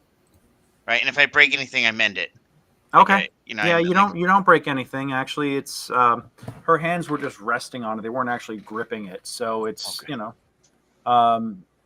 You could tell that whatever enchantment that they've placed on her body as she lies in rest has kept her from rigor mortis setting in. So she, her body still has some flex to it. And you put you put her hands around the hilt of your flail, and you place it there, and you now have greatsword. Oh, okay. I hand it back to somebody. I don't know what to do with this thing. I don't know how to use this thing. I can't. I'm Yeah, not I can't really use this either, but we should probably not be handing it to Cassian. Yeah. Oh, okay. I'll carry it, but like I don't. I mean, I can carry it. I mean, Okay. I'll hold on to it. I mean, Well, I can't really use it, but I can stow it. Oh, okay. All right. Up to you. Well, I don't think we need to use it. I think, it's. Yeah, I'm just saying, like, you got Frankie in the helmet. I mean, I don't let you load it down. Up to you. Oh, okay. Here. Like Vic, I hand it to you or Vicki, and then I pick up the helm. I pick up my stick, and I put Frankie back in the bag with the stick. Okay. You can. Okay, and I like. Am I cursed? Do I feel cursed? No, you don't feel cursed. I hand it to Vicki. Once you hold on to this, just in case we gotta use this, in case like this is like a mess up bad dude stuff, because I can't swing this thing around, but I think you can. Sounds good. Okay. All right. I'll take a stick. And I say thank you. Great sword. It's a sharp stick. Sounds good. Love it. Sharp metal stick. I do not have any swords, and this will be so I will. I'll take the sharp stick. Yeah, but you know how to use these. I've Of course seen I you. know how to. I know what's up. I go to Stick 'em Shell with as the soon as she pointy starts end. swinging around. As soon as she starts swinging around the sword, I immediately go to Shell. Okay. Let me do. I will roll intimidation. Oh, no, you succeeded. Oh my god. She's gonna fuck a bitch up, and this thing, Miggy, you are utterly convinced that she is swinging that around so violently that she's gonna cut your head or Tony's head or both of your heads off. Mhm. All right. But I'm doing it with skill. Yes, but I'm just intimidated. that it freaks out. It freaks Miggy out so much. You go to Shell and you hit the ground. And I give a sweet chuckle and say, And you go. "Maybe I'm just being scary." you made him shell himself again. Yeah. You go to Shell so fast you actually spin on the ground like a friggin' hubcap that's fallen off of a wheel, and you kind of like rotate in front of the. And I'm like slightly off center because I have this shield that won't come all the way in with me. Yeah. Yep. Exactly. Good time. Miggy, it's okay. She was just testing the balance. You can come out. All right. It probably takes me a few minutes to convince me to come out, but yeah. Yep. Vicky's scary. All right. Okay. But you guys now have the sword. You eventually coax Miggy out from inside of his shell. Okay. I'm sorry. I'm sorry. So do we just need to go back up to where we were before? If you guys go back up into the main hall, the altar de Torm is actually in there. So yeah, you basically go back up from the crypts, up through the secret door, back out from where the hand, the large gauntlet of Torm hides the spiral staircase. You come up out of the spiral staircase and come out, and the altar lies ahead of you. You can actually feel, as you look at it, you can actually feel the blight and corruption radiating off of it as you look at it. And Judir Dash looks at all of you and says, you've retrieved the sword. Excellent. Do any of you have holy water? I mean, did you get the silver? Because I can just make it. Yes, we have the silver. We've filed some down into powder for you. Okay. Yeah, and I make it. It takes me 10 minutes. Okay. So yeah, you prepare holy water. How many flasks do you make, and how many do you have? I have none. I'm out. But I can make all the ones they want. It's a ritual spell. Okay. More than likely, give me a religion check, actually, Miggy. Mm-hmm. Yeah. Hey, I didn't roll terrible on my religion. 14.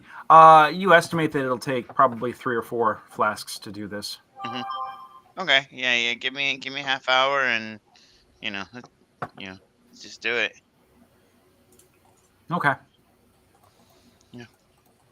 Cool. All right. So you take about half an hour, Mm-hmm. and you come back with 3 flasks of holy water ready to go. Mm-hmm. Actually, before I make the holy water, I purify the water ritually first, and then make it into holy water. I want to double down on that. Okay. But I can do a lot of water at once in the purify, but I can only do 1 vial at a time of the holy water. So take me probably about 50 minutes to make 4. Okay. Sounds good. So you take the time and you make 4 flasks. Mm-hmm.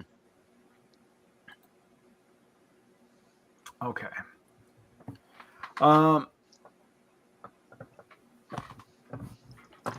Now, as you come back, you've got the flasks ready to go. Mm-hmm. Judy looks at you and says, "Excellent, thank you for this." Now, just so you know, I've never done this ritual before in this way. I'm a little concerned about what doing this ritual down here might involve. So, or what the effect may have. So, just please be ready for anything. I give her guidance and be like, look, you just gotta have faith, and nothing's perfect. You just gotta, do the best you can and have faith that the gods are gonna, So do the right thing. She's getting ready to do the ritual, correct? Yeah, she's getting ready to start the ritual. All right. I pop my protector cannon and start pulsing. Okay. Mm-hmm. Cool. And I take the help action. Sounds good.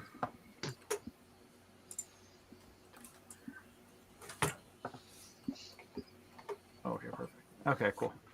All right, you guys,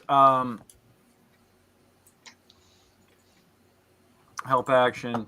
Yeah, she goes up to the altar, and she says, "Those of you with a magical bent, I could use some help with this part." Okay. Yeah. What do you need us to do? The first thing we need to do is to restore the altar and cleanse it from its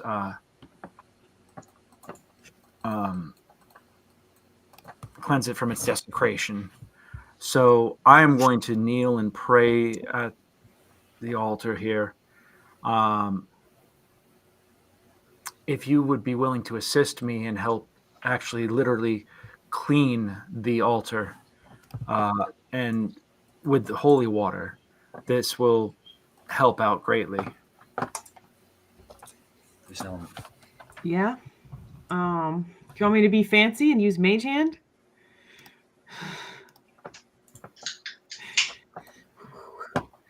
I can do if you feel so inclined.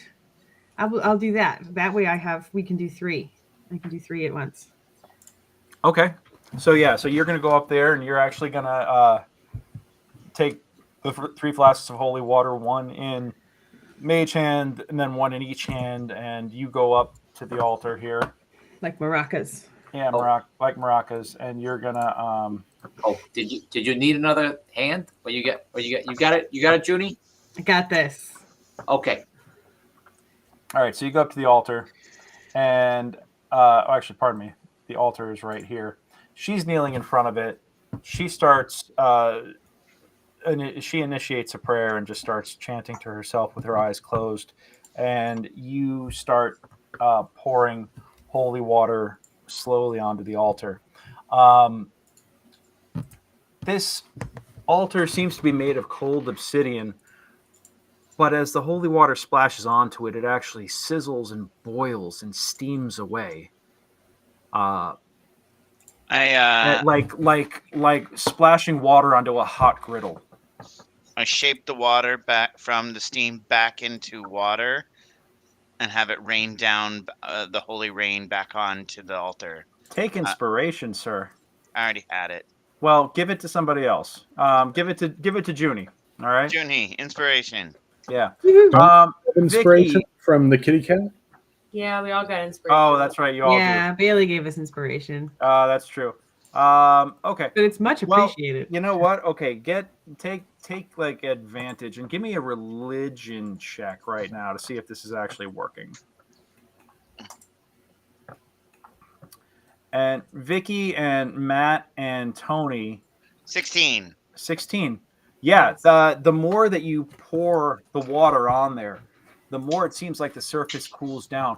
But as it stops steaming, you actually notice that the water running off of the altar, it doesn't steam anymore, but now as it runs off the altar, it runs red as if it was thick with blood, as if you're literally washing blood off of it.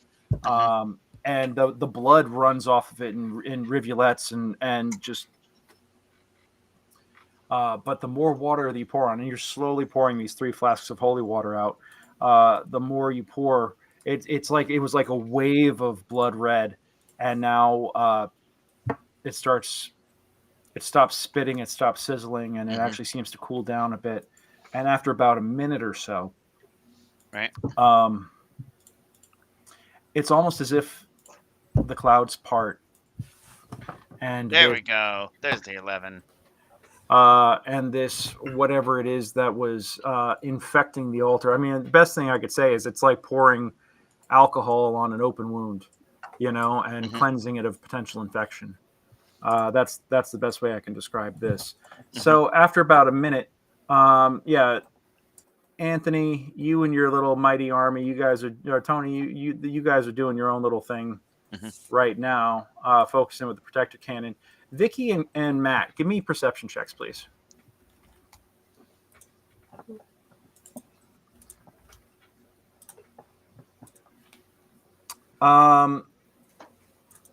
Okay. We're just here for the ride, for the most part. Yeah, Casan's kind of... He didn't know what the hell's going on. Yeah. All right. Well, I'm going to say this. Vicki, out of the corner of your eye, there are heavy curtains partitioning this altar, this little sanctuary here, from the rest of the floor. And you could swear that up here, out of the corner of your eye, you saw the flicker of a light, like glowing from behind, around the edges of the curtain for like a moment. Where is the curtain? It's on the north side here. So. Okay. Yeah. I'm going to run up and pull the curtain. Okay. You go and pull the curtain open. And hold on.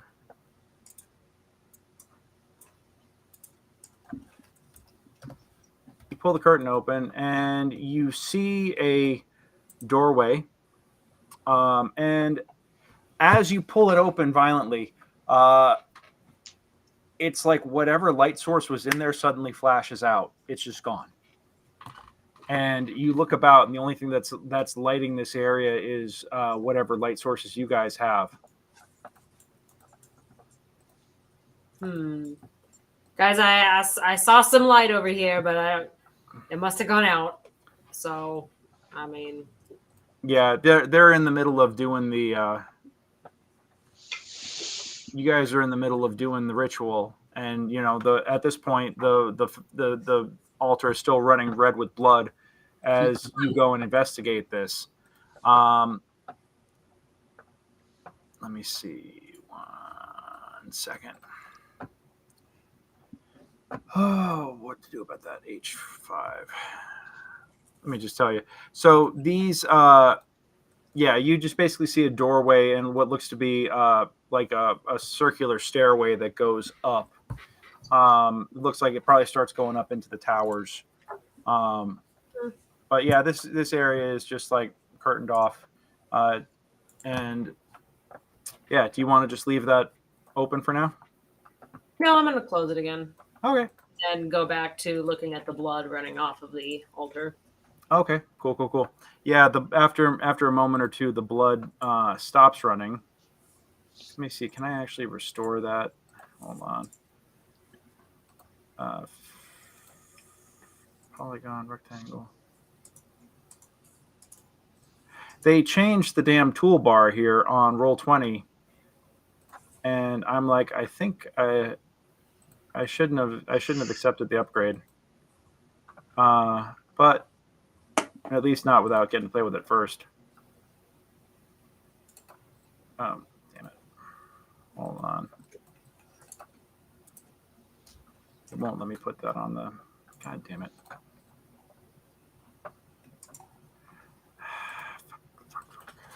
Boom, we're going to just do that. Go on to the light layer. I'm just trying to close this back off, because if you're going to close it, that does affect things. Perfect. Okay, cool. Yeah, so you close it back off.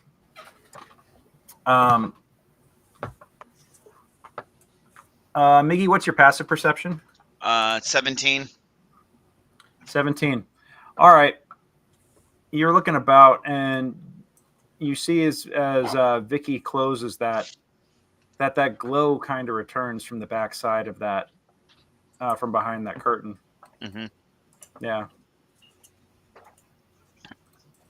Okay. Yep. And let's see. Like something's going on. You're getting a feeling that something weird is happening here. Yep. Okay. That is that. And now, but at this point, you do get the feeling that the altar itself is cleansed. And Judier looks at you and says, I believe that the altar is prepared now. Would you be so kind as to put the sword of the unknown hero and the helm on the altar, so we may channel the energy of channel the energy of our prayers through the sword into the helmet and hopefully cleanse it.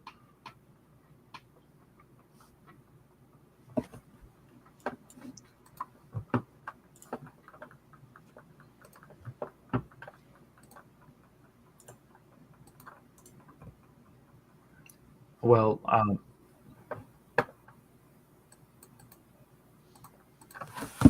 noted. Okay, cool.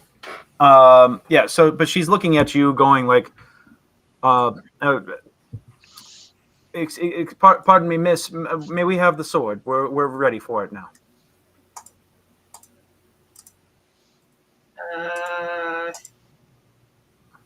Am I supposed to give the sword to these people? Is that what's supposed to happen? I look the High Overseer in the eye. Mm-hmm. Is she about to screw us over? Give me an insight check. And I'm holding the sword. It's not in my pack. Correct. Yeah. I'm giving him a look as well. And because does this feel like the time in the ritual where it should be going? Well, hold on a second. I will say, Anton, I will say that it makes sense that once the altar is cleansed, that now it is a suitable area to perform the cleansing ritual on the helmet. Right. So yes, you would want that at that point. Okay. Tony,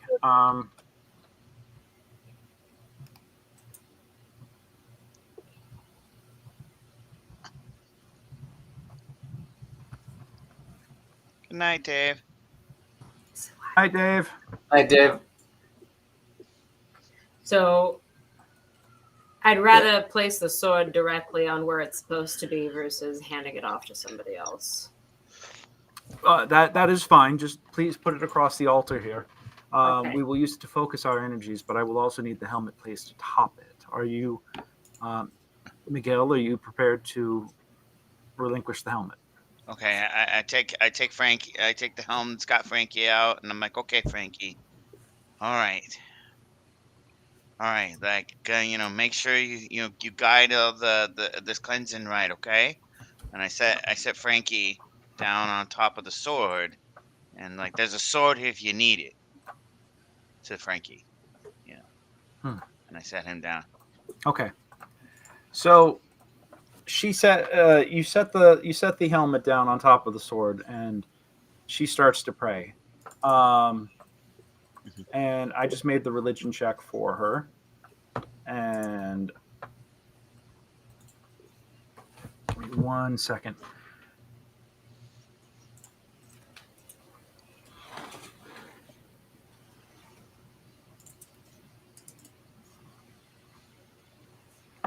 Okay.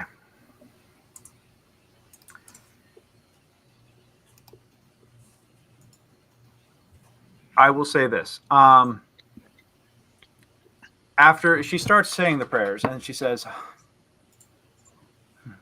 this doesn't seem to be working. I believe that we actually have to have someone holding the sword and resting it on top of the helmet instead of just having the sword on the helmet on the altar.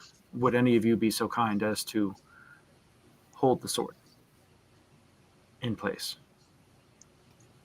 I'll hold it. All right. This is a short prayer, but this is a major artifact that we're dealing with here. It might kick up some. Can I use Mage Hand to hold it? It's too heavy for Mage Hand. Okay. Yeah, Mage Hand's got a limit of 5 pounds. Then I'll just hold it. Okay. Junie, you go and pick it up, and you take the blade and you rest it onto the helm. And she starts to pray, and immediately, as the prayer starts, it's almost like an electrical current starts going through you, like you complete the circuit there, Junie. And after a couple of seconds, I actually need you to make a Constitution saving throw, please.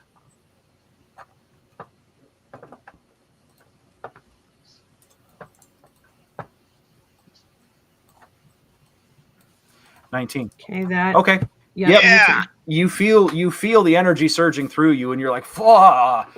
Woo! It's a lot. I have the power. Yeah, I mean, you've got the power of Grayskull coursing through you right now. It feels real right now. It's like, the energy is going to continue to surge through you. Now, within Miggy, your passive perception tells you that, and actually, everybody else, give me perception checks real fast.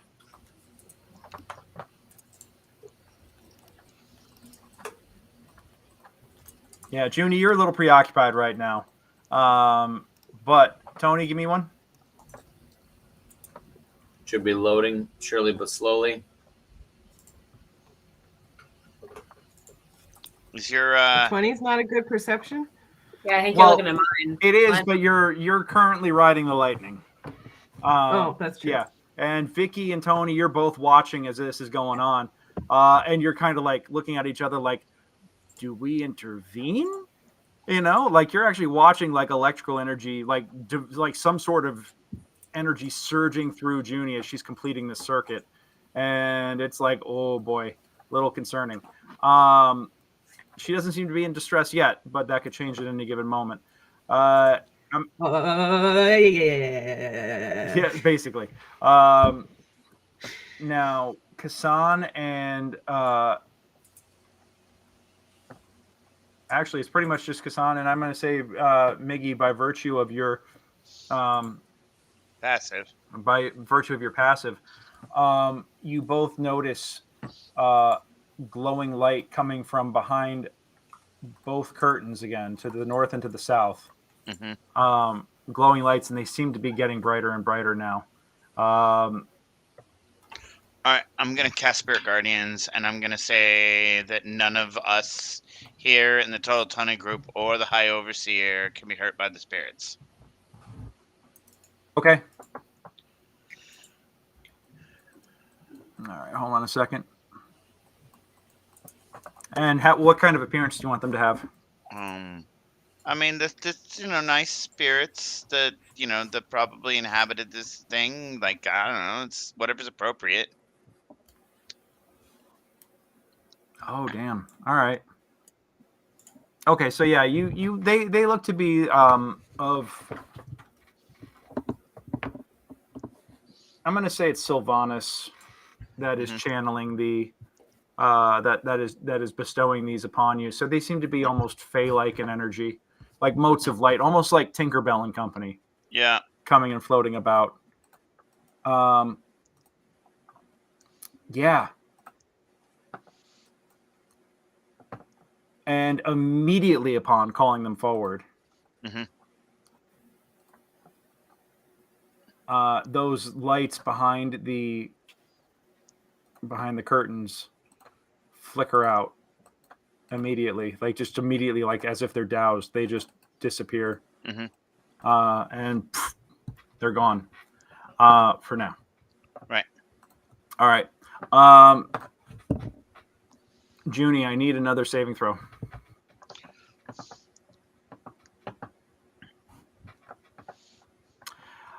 All right, an 11. It's getting more painful, but you're still holding on just fine. Is this something I can use shield on? No, this is No, not. it's You not are an you are literally channeling energy through you, and right now, it's determined. These Constitution saving throws are to determine if this is actually doing any damage to you. Okay. And so far, you've managed to hold on. You also have 11 temporary HPs. Oh, that's Yeah. right.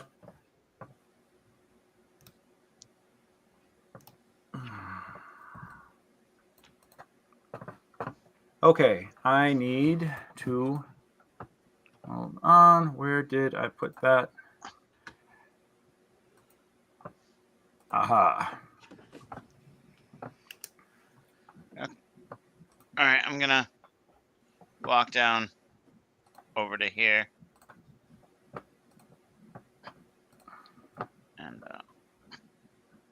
throw open the curtain and take the dodge action.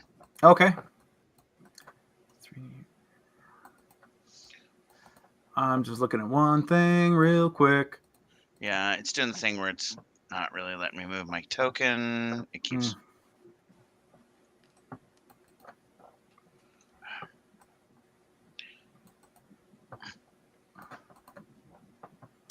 Okay. You're down. Where are you right now? I'm right. I'm supposed to be right here, but it's like.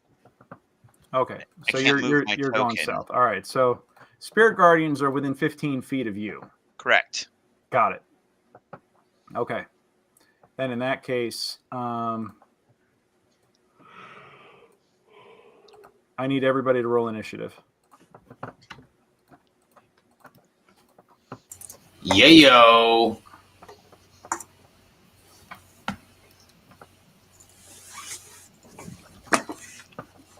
I'll take that. I'll take 21. Boy. Okay, hold on. That's what your mother said last night. That's a nat 20. Nice. All right. Well, I mean, that's okay. not Tony, what'd you get? best roll to have a nat 20 on. I got a glorious 7. Son? A 10 for Casan. Junie. 22. Maggie. 21. And Vicki. 14. Got it. That's double 7. Righto. Fantastic. Okay. Cool. I'm going to say this. You're all looking about. And Miggy, you actually go back. You go down and open up that curtain. You fling it open to reveal another doorway and another stairway. And just darkness beyond it. And you turn back around, and everybody is currently looking at you. And only as you turn around do you notice that suddenly behind Junie, what looks to be a floating gaseous ball of blue lightning just kind of hovering above her. Okay. And that is where we're going to go to break. Yep. So we're going to go on ahead and we'll make it a quick one tonight. It'll be we'll do 5.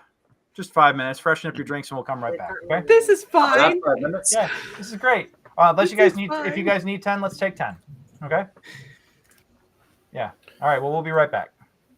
Gotcha.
Does this mean we have sponsorship?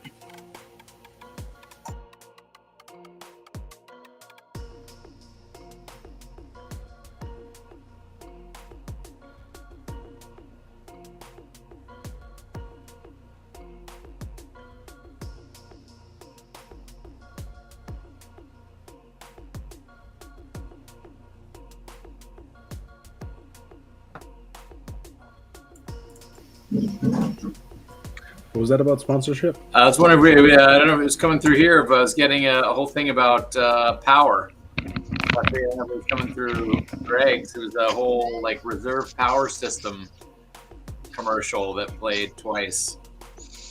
Oh, I didn't hear any of that. And then it was, yeah. Don't knock over my drink. Huh. That's really weird. If it was coming through something on my phone or what, yeah. Let's see if...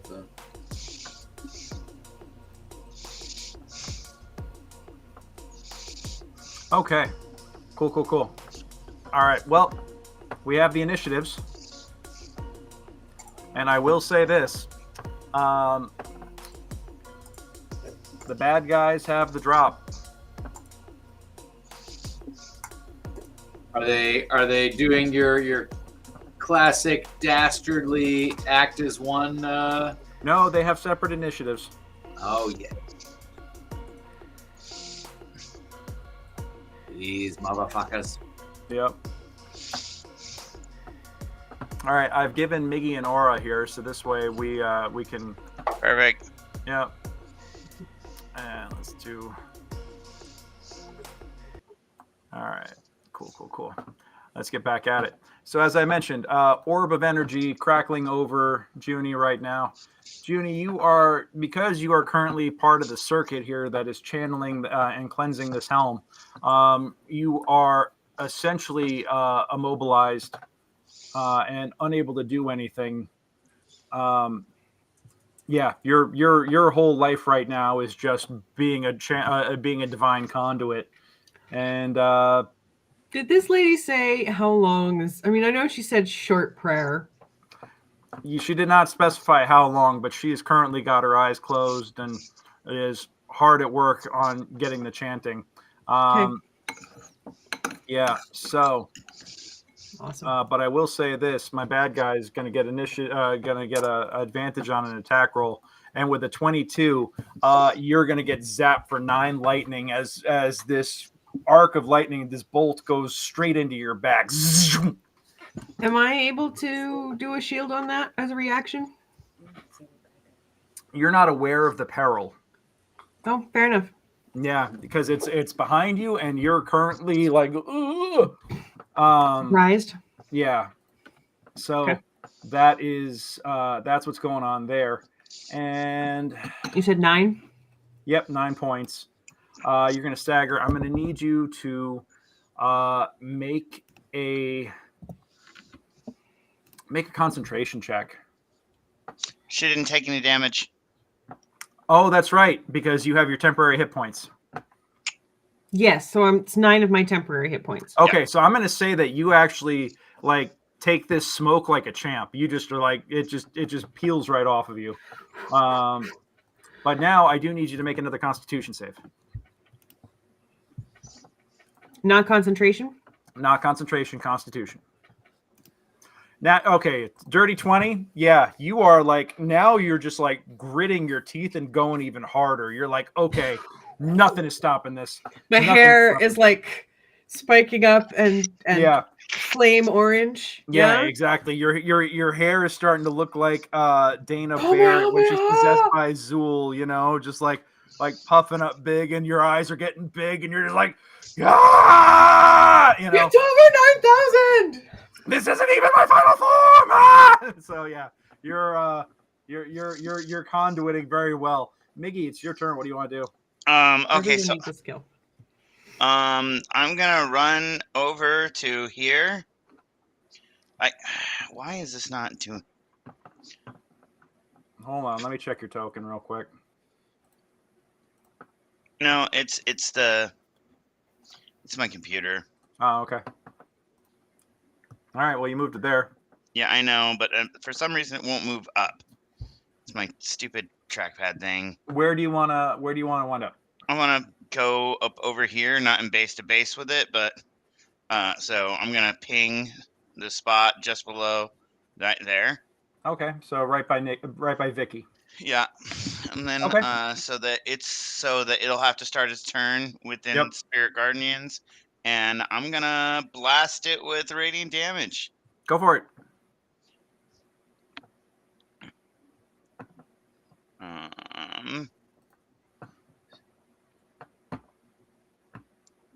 And it's Dex 15 or take a thing. So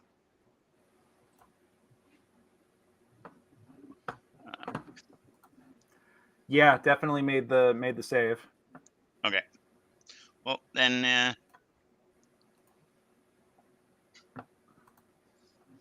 Okay, so you bring down the sacred flame, and it kind of like zips around it. Yep. This thing moves like a UFO, just doing all kinds of improbable movements. Yeah, it seems to have no inertia.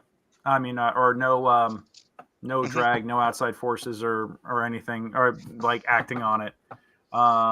It can literally turn on a dime as it soars about, kind of stick and move. Cool. Yeah. So you did the sacred flame. You moved. Is there anything else you want to do? No. Copy that. Vicki, you're up. I'm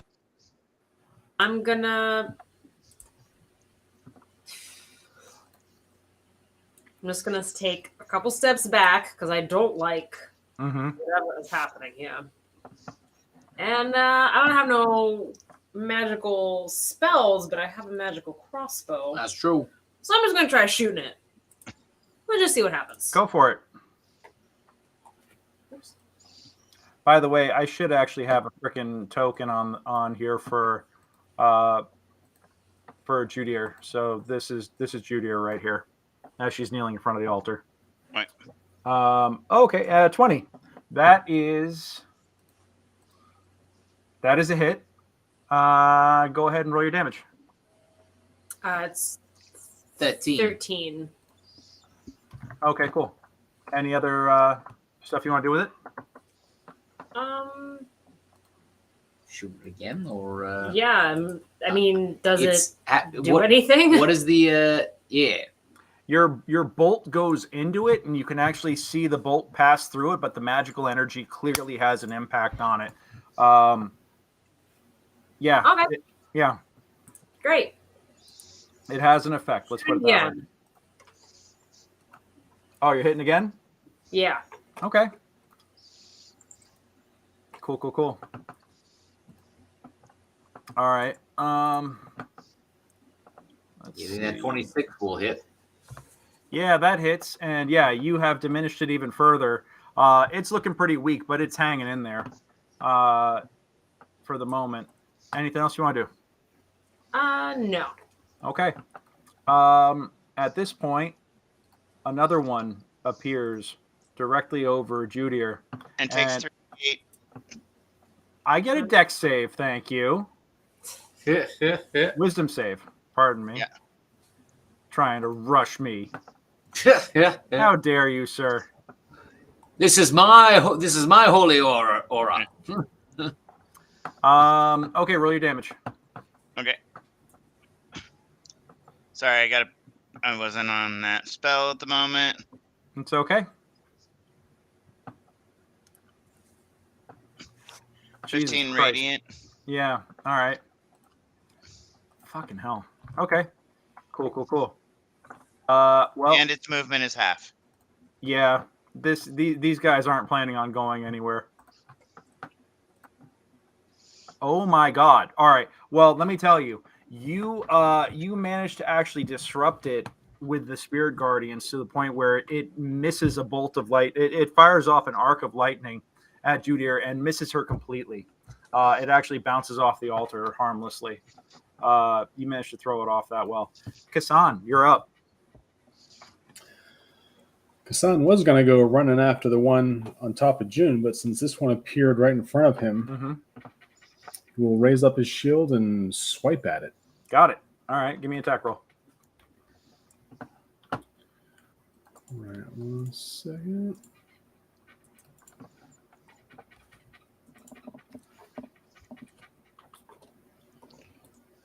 Gonna reload my character sheet here. All good.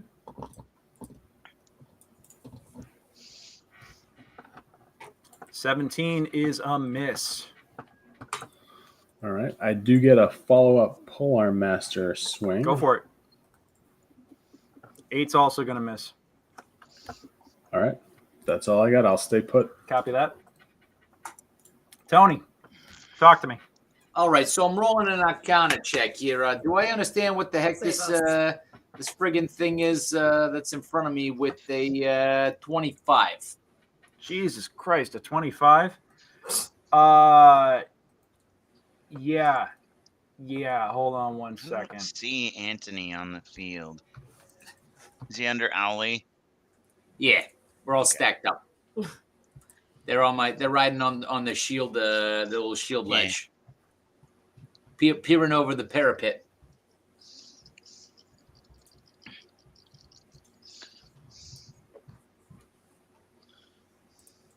All right, I just sent it to you in roll 20.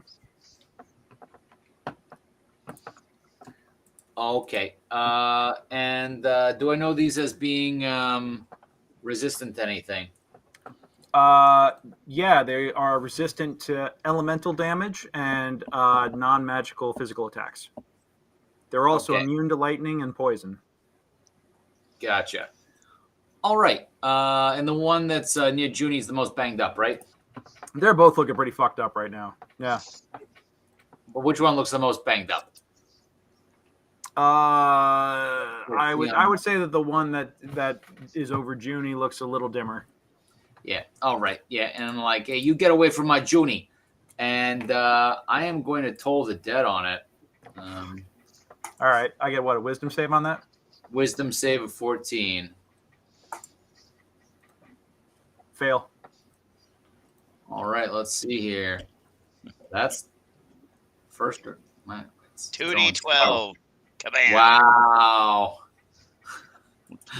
That is one of the worst rolls that I have. Oh my god. Wow, that took a long time to come through. Hey, Paul, is your hardware acceleration off?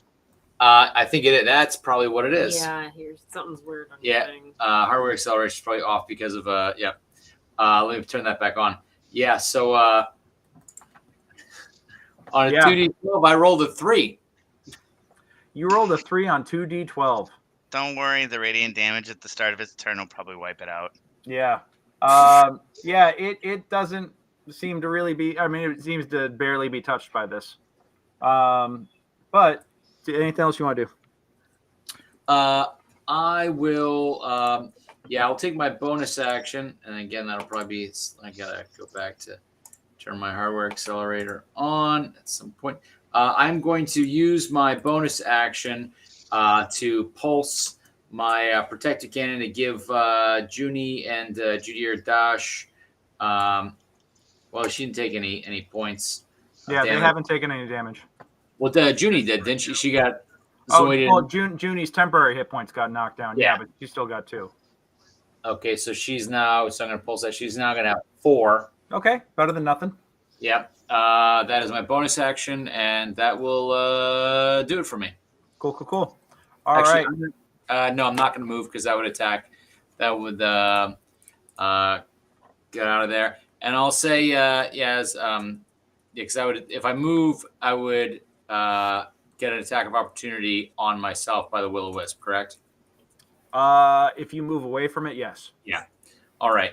So I say, you Will-O-Wisp motherfuckers, what do you think you're doing? Yeah, boss. Yeah, they don't give a shit. Yeah. Shocked. Shocked, I tell you. Well, you're not the only one who's shocked here, or who's about to be shocked, maybe. Oh, boy. Let's see. Okay, so top of my turn, Spirit Guardians. I have to make a wisdom save. Wisdom save. DC what? DC, I think it's 15. Is DC 15? Nat 20. Nice. So it takes 3d8, half of 3d8. Roll it. Okay. Even with my nat 20. Bum, Pop. bum. Yeah. The go on ahead and describe for me what it looks like when your when your guys here kill this thing. So the angry will-o-wisp, lightning will-o-wisp, like goes to try and strike at Junie again. Only my little green, like will-o-wispy tree face will-o-wispy guys just kind of flow through, and just like take little bits and pieces of the lightning as it goes, and then until it just fades away. God damn. All right. So yeah, you literally watch as little tree goblins come up and rip the fucking thing apart. Which is good because now it's Junie's turn. Junie, I need another con save.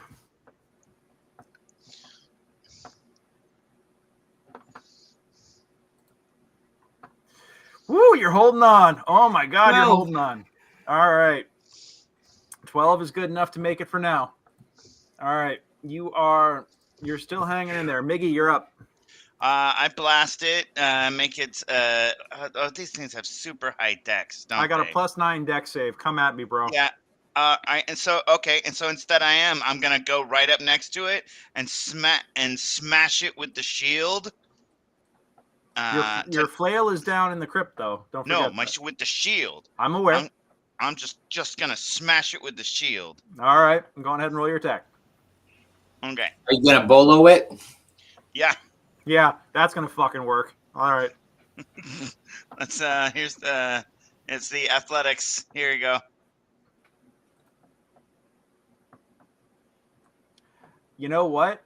That's exactly its AC. Kabang! Yep, meets it, beats it. Mm-hmm. All right. Roll your damage. No, that's me knocking it to the ground. Oh. As my bonus action. I'm slamming it with the shield to knock it to the ground, and then I have to make unarmed strikes with the shield to try and hurt it afterwards.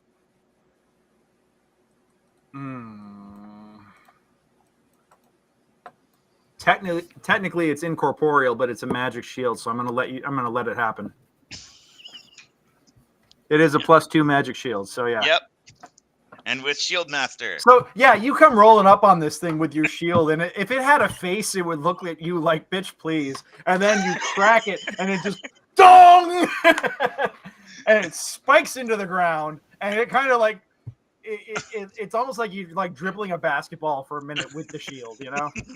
And then here's my fuck you, advantage. Fuck you. Yeah, here's my advantage shield strike on it. All right, roll it.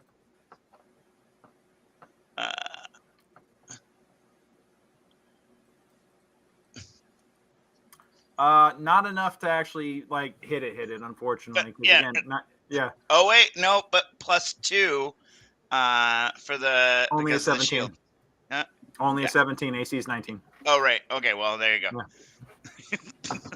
Yeah. But you're on the ground. It gets an advantage against you, bitch. Yeah. All right. Vicki, you're up. Yeah, you definitely. If this thing had a face, it would be like, what the fuck? You know, if it could actually talk. It's not supposed to work that way. What's going on? Yeah. You got Miggied. This is a suboptimal build. This doesn't make any sense. The power of Mig compels you. The power of Miggy compels you. This build doesn't make any sense. All right. Vicki, you're up. Speaking of optimal builds. All right. I'm going to shoot it. Exactly. And Going full I'm trying to find. It's got an AC of 19. Oh, jeez. Okay, then I'm not going to try. What do you think in sharpshooter? Yeah, but then it would take it away. So no. Yeah, let's see. I've had good luck so far. Are we doing sharpshooting or what? No, because the sharpshooter can take it down. -5, yeah. Oh, okay. can. Oh, there we go. That's a hit. All right. Yeah, basically, Miggy is dribbling this thing with the shield. And at one point, you go, hey, Miggy, pull! And Miggy, like, knocks it up into the air, and it kind of, like, floats around for a second, all disoriented, and you can see it being all discombobulated, and you're just like, pop! And you John Wick its ass into oblivion. Perfect. Yep. God damn it. That was supposed to be Teamwork. a perfectly good ambush. All right. Now, Meanwhile, I'm over here. A tank should be doing this. You're what I we need got. I need one more con save here, Lauren. Copy that. Oh, Nice. 18. Bro, like a Fuck pro. us. After 30 seconds, the prayer finishes. And you can actually feel the divine energy finishes flowing through you. You're a little singed, but otherwise completely unharmed. I take my by this. coconut oil out and start rubbing her burns with coconut oil. Yeah. I appreciate that. Whoa. It has Yeah. healing properties. Yeah. Like chamomile. But Well- did your coconut oil turn rancid in Avernus Ooh. No. like everything Oh. else? Not yet. Oh, Little yeah. aloe vera. No, she made Miggy purify it. Yeah. It's +1 coconut oil. It's It's resistant. natural coconut oil. Now Put a just little in my rub it all hair. over each other slowly. Yep. She's a All right, and that's giant how the turtle. campaign got canceled, guys. Yep. All right. I'm just Cool. glad it's coconut oil and not turtle wax. Bum. Okay, that's painful. Just slap some butter on it and some bread. You know, you heal the wound, then have a little snack. All right. Well, I will say this: the prayer finishes, and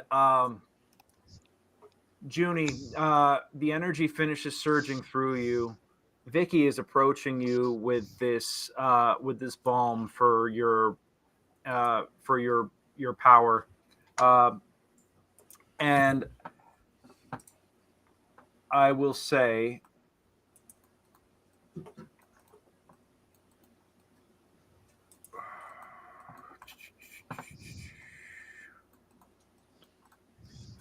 All right.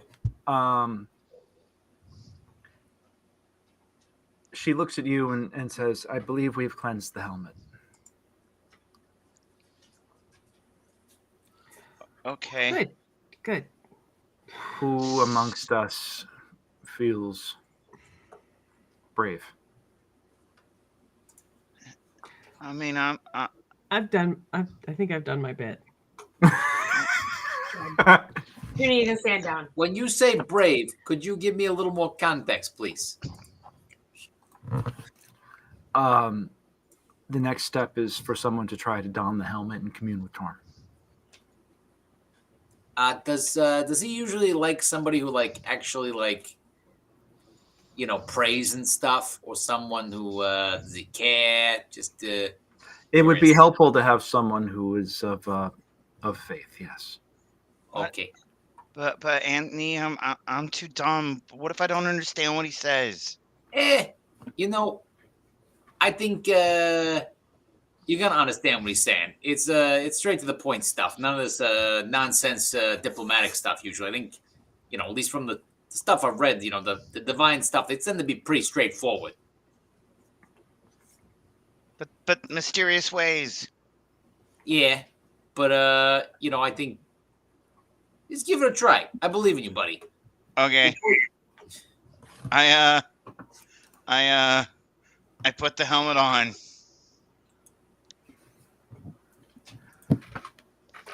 You put the helmet on. Yeah. All Well, right. but I mean, I go to put it on, and I'm like, I go to put it on, and my head that goes to shell, and then I try to come back out, and my head goes to shell, and then Make a wisdom. No. Make a wisdom saving throw.